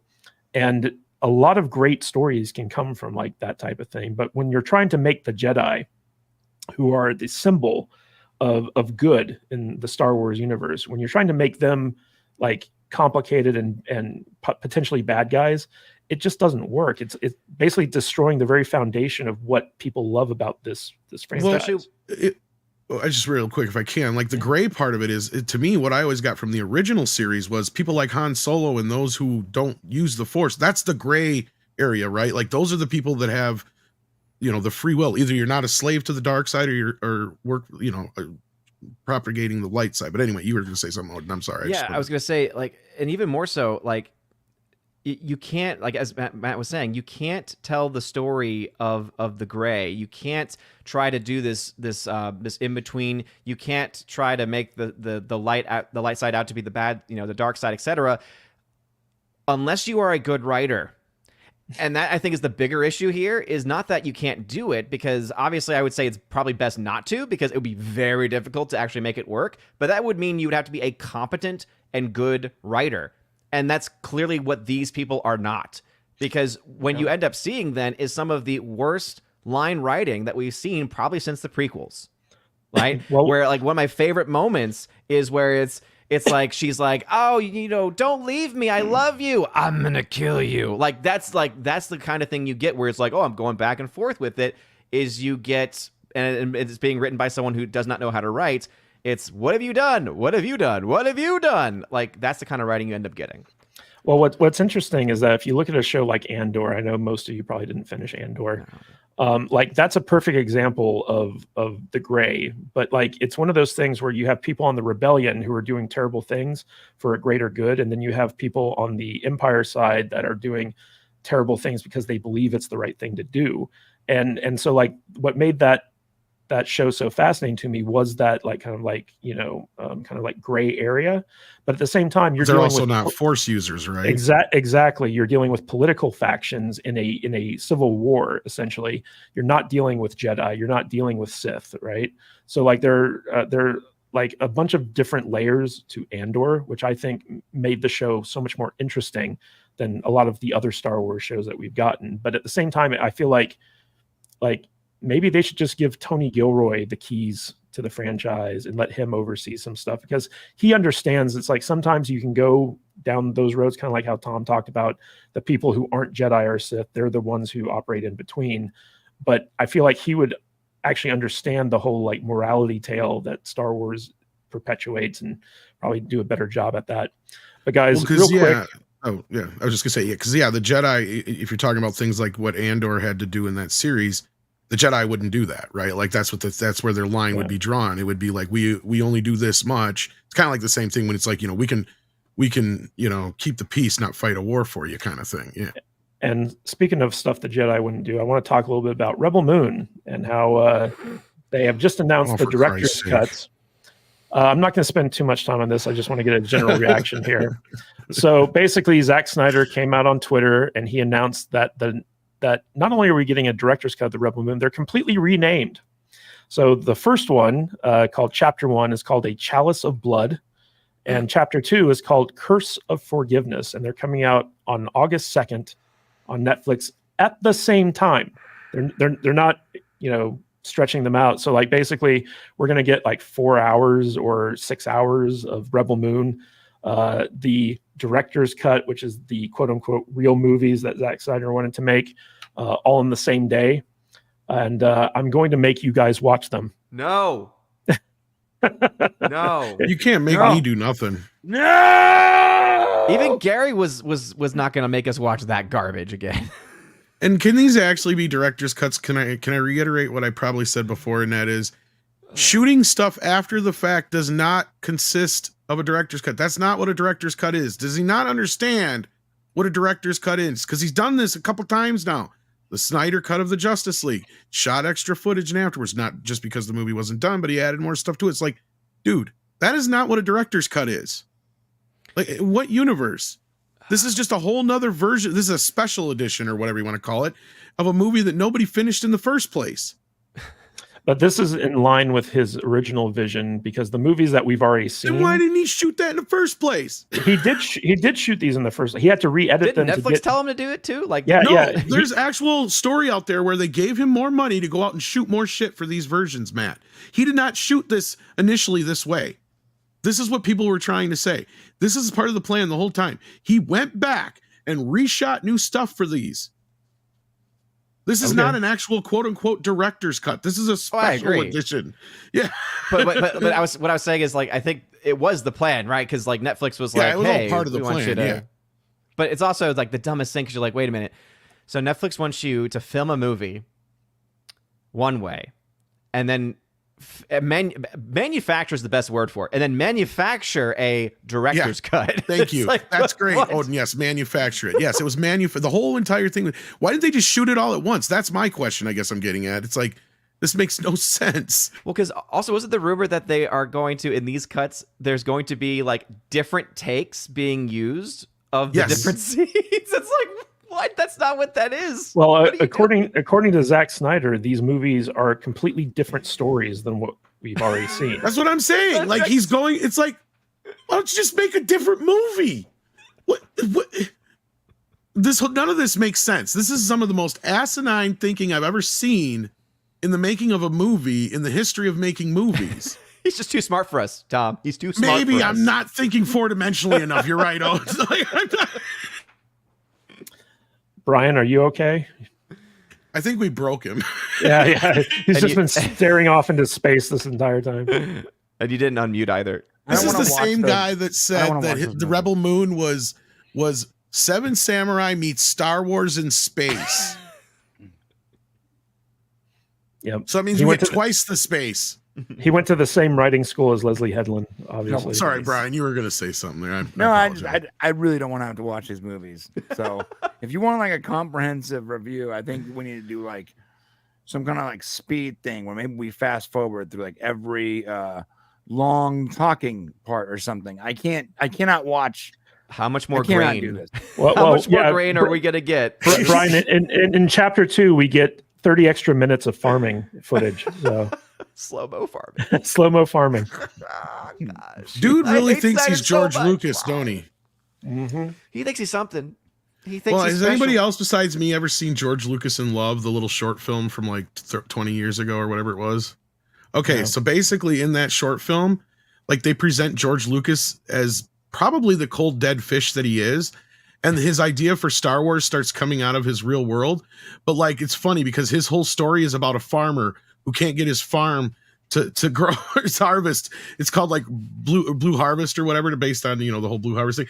And it's like, he clearly doesn't get it, but like his whole world is telling him, this is what Star Wars should be. You're trying to do this other stupid nerdy thing that nobody cares about. That's kind of the whole joke of the whole thing. And then he falls in love with somebody and finds out it's his sister. But yeah. That makes sense. Yeah, it's funny as hell if you get a chance to see it. But yeah. Hey, do you guys know what doesn't make sense? Blade. Apparently, Marvel's Blade has lost its second director. And is it its second or third? Second. So, according to the Wrap, this guy stepped away a long time ago, but it hasn't come out publicly that, this director basically left Blade. And it was kind of funny after this kind of like hit like Twitter. There were so many people tweeting about like, how hard is it to make a movie about a badass killing vampires, right? And this movie has gone through it was announced in 2019, right? Kevin Feige got up on stage with Mahershala Ali and said, hey, we're remaking Blade starring this guy. And since then, it has been nothing but a shit show. And, part of Marvel's, what is it, like reorientation or pivoting, whatever it is they're calling it, into away from making crap and to supposedly making quality stuff, is that they're going to take more time and they're going to make sure that this thing is done right. But at the same time, it's like, how many directors are you going to go through? How many, I'm actually surprised Mahershala Ali is still attached to this thing. It's been so long. Right now, he's in negotiations to show up in the next Jurassic World movie. I think there's been 2 of those released. Oh, no, he's already shooting it. Okay, fine, cool. No. Get that guy some work, but I mean, like, why can't Marvel get their shit together, guys? What is going on over there? Did you see the thing that his lawyer said too? His lawyer said that this Marvel thing has been the craziest deal they have ever seen in their lives. The deal was made back in 2019, as we all know, and it's been delayed for 5 years. Wild.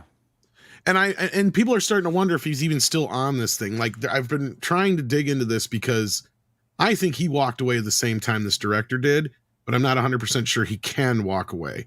That's what I think the whole deal is. But he took this Jurassic Park movie and some other things in the meantime. That means it ain't shooting anytime soon, right? Like, that's the whole point, is this thing is not in production yet. How hard is it to make a friggin' Blade movie?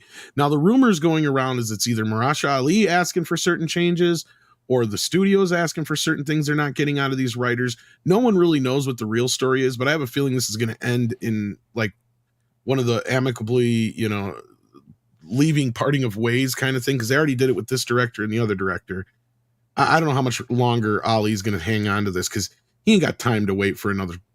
This has got to be effing with his schedule so badly, right? Also, he's not getting any younger. That's just it. Yeah. It's 5 years they've been doing this now to him. Yeah.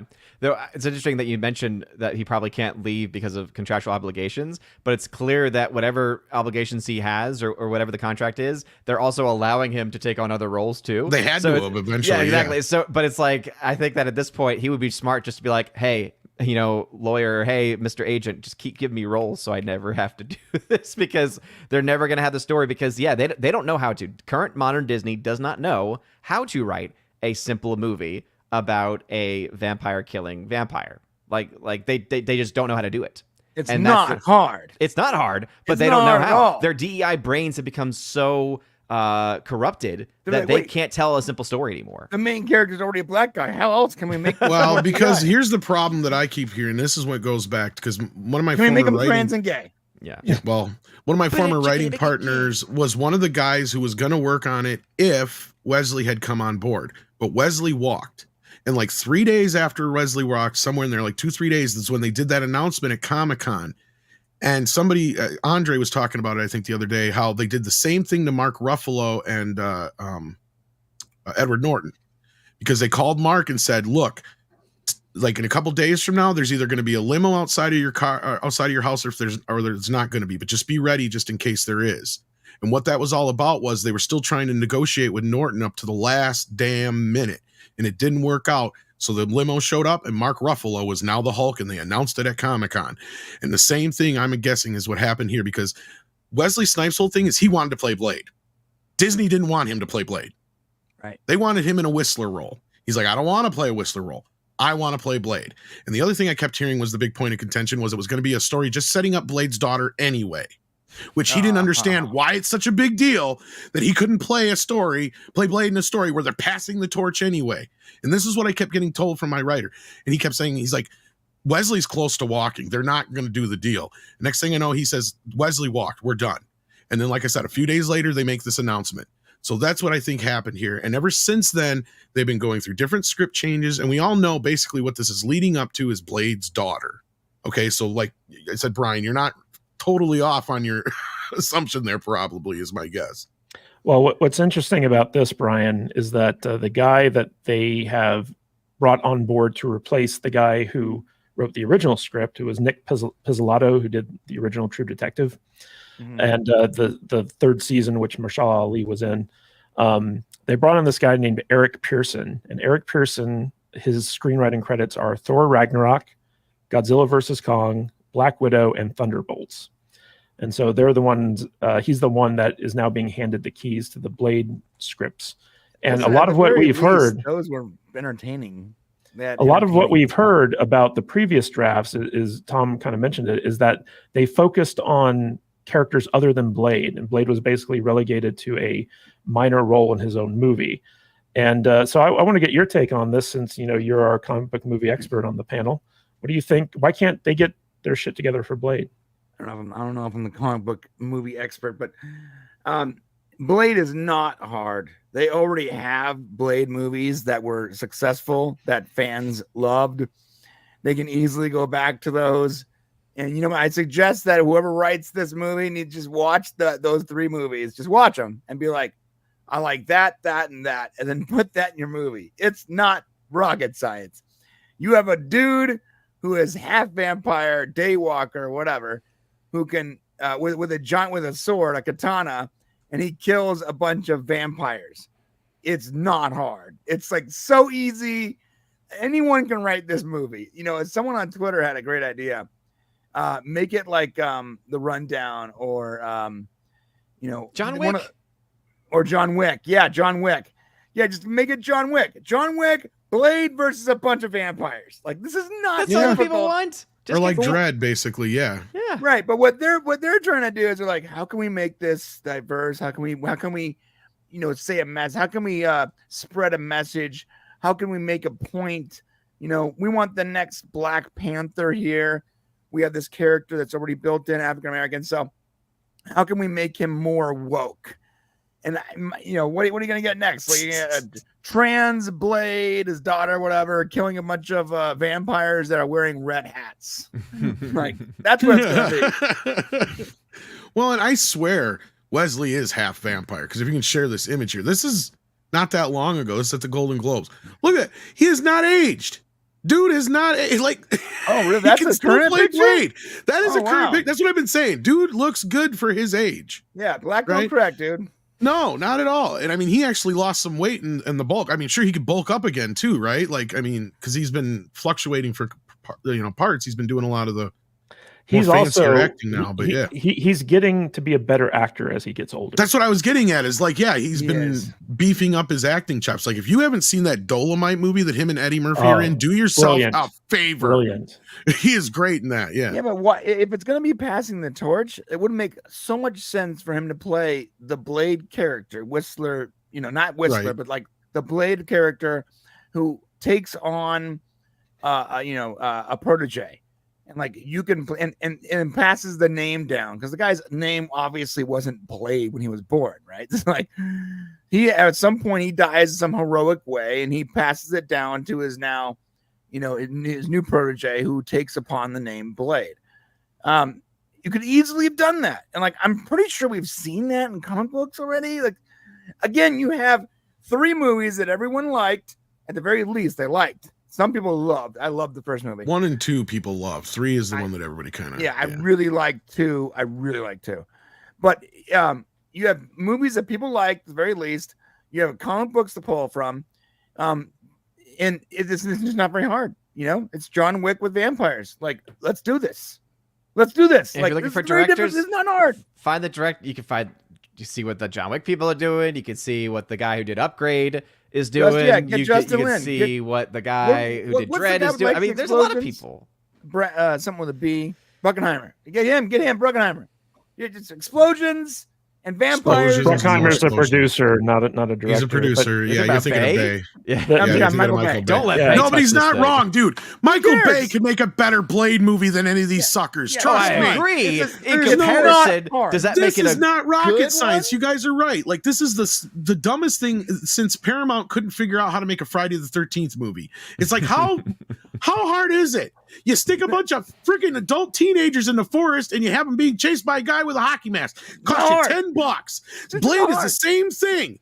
Yeah, and not only that, this is the other thing that I think people are freaking out about too. And Disney's overthinking all this crap. You can do PG-13 Blade. It's not that difficult. And I know people are like, they get this knee-jerk reaction. It's like, no. All you do is take out the F words and the tits. That's it. That's the only reason Blade is rated R. Because otherwise, the MPA does not give a shit about vampires. You can kill 2,000 vampires all day long. They don't care. As long as it's not a human being. Right. That's what they give a shit about. Yeah, because they turn into dust or whatever. Like, as long as you have them turn, you can have them hacking them up left and right. Look at the Avengers. Imagine if all those robots were people. That would be a rated R movie. They do give a shit about blood, though. Like you'd have to limit that's the blood. difference. But that's where, like Brian was just saying, when you have him cut them, you just have them cut them and they turn into dust and stuff. But not only that, I'm sitting here watching Hawkeye and they got blood splatter on the wall, and I know blood splatter is a big deal for them because there's that famous story about Peter Jackson with the Frighteners because he got that R rating over that stupid blood splatter. And he's like, if I'd have known I was making an R-rated movie from the start, I'd have made an effing R-rated movie from the start. He's like, that's the problem. He's like, that's half the movie I wanted. And now it's stuck in that crappy form because he never got to make the movie he wanted. But anyway, point being is Blade can be done. It's easy as hell.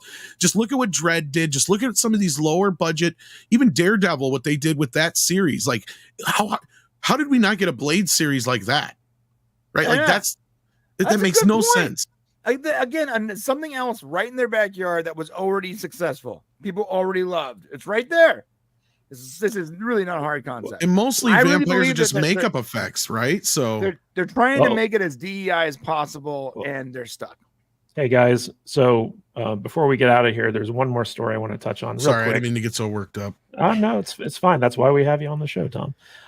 So guys, House of the Dragon just got renewed for a season 3 before the premiere, which is happening tomorrow, of season 2. So HBO, Discovery, they are all in on George R.R. Martin's Westeros universe. Not only are we getting a 3rd season of House of the Dragon, we're also going to be getting a Night of the Seven Kingdoms, which is the Duncan Egg adaptation. And I think they've got a couple more kind of pokers in the fire in terms of like stuff that they're developing within the Game of Thrones universe. But I just find it interesting that so the marketing for season 2 has been absolutely crazy. They've been putting this stuff everywhere. People are excited for it. It premieres tomorrow night, Sunday night. And we're probably going to be covering it on the Salty Nerd podcast. If you guys want to talk about it as well, just let me know.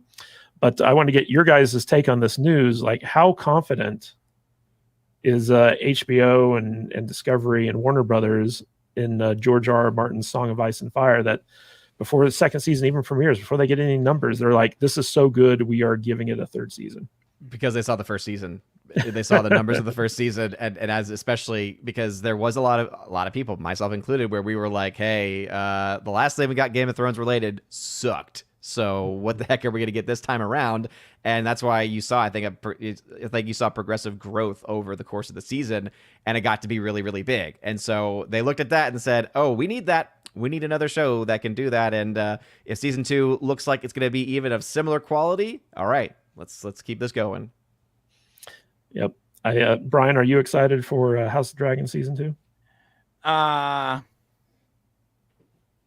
mean, sure. I mean, yeah, I guess.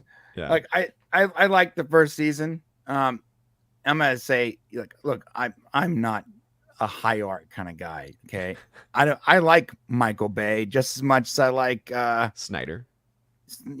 Enemy Mine or whatever. Like I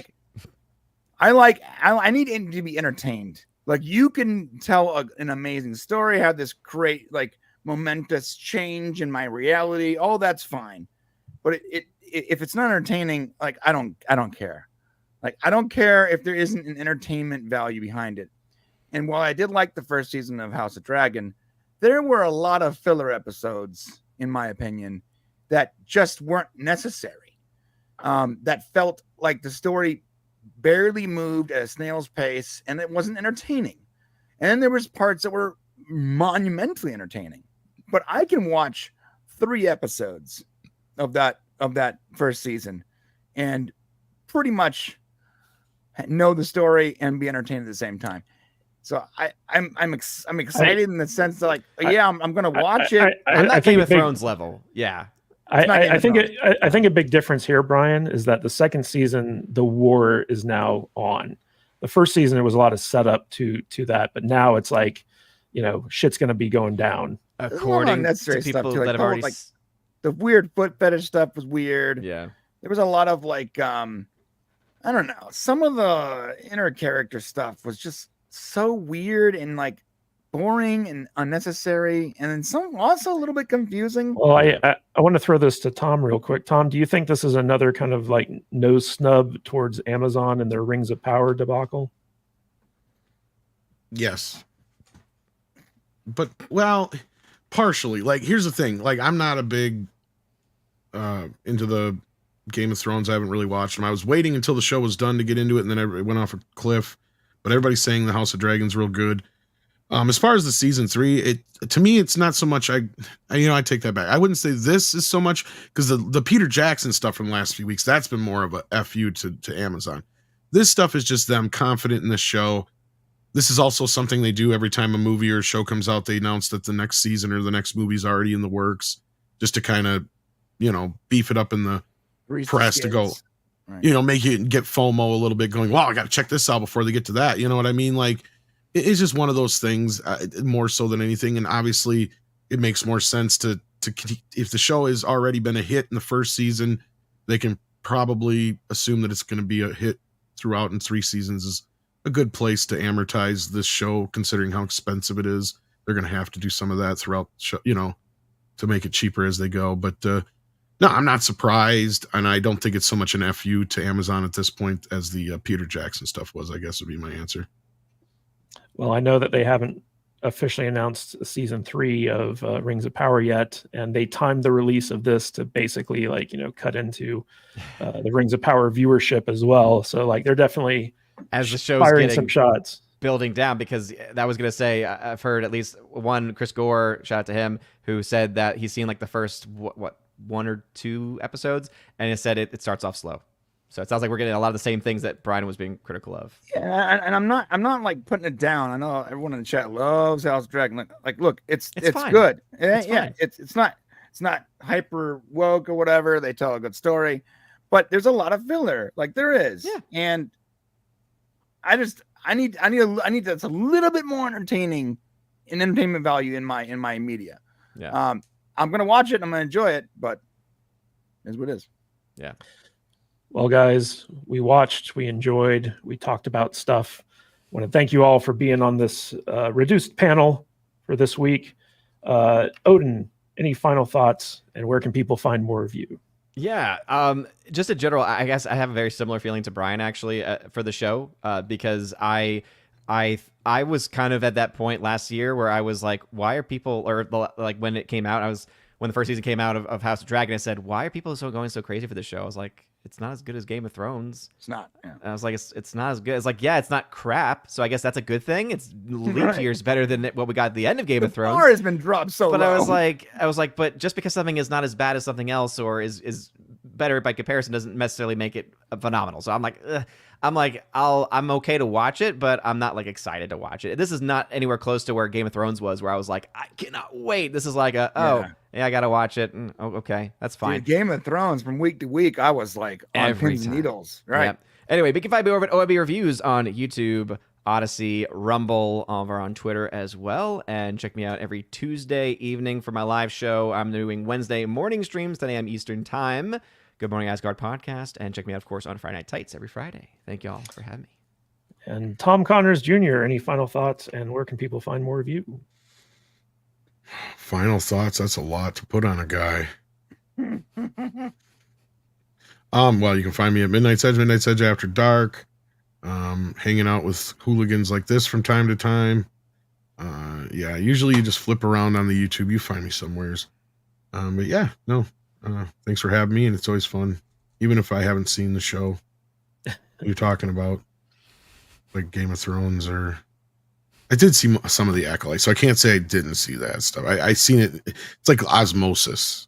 You know what I mean? Like between all the clips, all the editing for Andre, Yeah. you can't avoid it. It's like you try to duck and dodge it. It just If you've seen this, Oh, you've yeah. seen the Sure. Acolyte. Power of one. basically, yeah, the power. I'm thinking about getting the single. I'm really, it's like it's stuck in my head, and I'm thinking it's a good workout song. So touch me, and then you touch.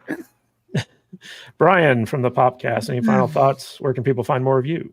Yeah, I don't have a lot of final thoughts. I just realized that Tom and I have the same microphone, but I have the black version. He has the white version with the I'm not same too exact happy with stick it, though. guard. Look at this. I don't like it as much. I don't like it. Yeah, we do. I don't like See, it as that's much an as the Blue aftermarket Yeti. stick guard. We just happen But to I'm order thinking the same about- one.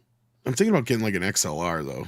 But Yeah, I had an XLR. I went with this is just easier for me to take it from place to place too. Like when I go to Vegas and stream, it's not I a plug bad and one, play. but it just doesn't have enough bass for me. Like I feel like it doesn't. No gravitas. No, it doesn't have what the might help. Doesn't if have you it got doesn't have a closer to big the mic. bottom, we could say. Needs a big bottom. Yeah. Well, final thoughts. I got no final thoughts. I'm gonna watch House of Dragon. Cool. I'm done with Star Wars. Guess what? Now that the lesbian space ninja thing is over, I don't have to watch it. So my show next week is not gonna mention Acolyte whatsoever. Yay! As far as where you could find me, we are not releasing our documentary next week, like I said we were. We're going to wait until Shane gets back because we didn't finish some fit and finish stuff, and we got to do that before I can do all the editing. So you're going to have to wait a few weeks for that. Also, Shane's not going to be around. So come and support me on my anemic stream next Thursday at my channel, my live channel, the Popcast Live. Yep. And links to everyone's channel is in the description if you guys want to check that out. Stay tuned for the Real McCoy podcast, which is Mephisto's little live stream thing that he's doing. Before we get out of here, I want to give a big shout out to Mexican Iron Man, Ryan, B. Marty, Book Mark, Bob Dorsey, Major Chai Chai, and Jeremiah Hembry, Christopher Mays. You guys, wonderful supporters of the show. Thank you so much for those super chats. Also want to give a big shout out to Eric Winberg, Bob Dorsey again, Jillian N.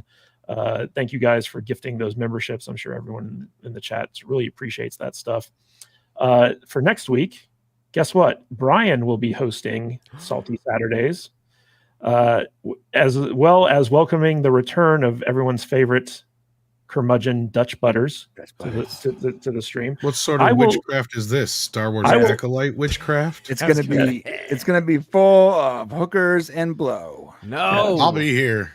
So the reason Mr. Kadish will be absent is because he is being flown out to the Timcast Castle to appear on Pop Culture Crisis. So check me out this coming Friday. Brett? Is that Brett? That is Brett. Yep. Brett Desovic. He is basically going to be hosting me at his studio out there at the Cast Castle, and I will be on Friday's show coming up. So be sure to check that out. And then the next day, when I'm flying back into town, you guys will be here running the show without me. So it should be fun. See how that goes. And real quick, we also have a super sticker from Salty D for $3. Thank you so much, Salty D. Minutes of an animal doing this. Exactly. And so be sure to tune in next Saturday, same salty time, same salty channel, to check out the Kadishless Salty Saturday. Should be a fun time for everyone. Anyway, guys, until next time, stay salty, my friends.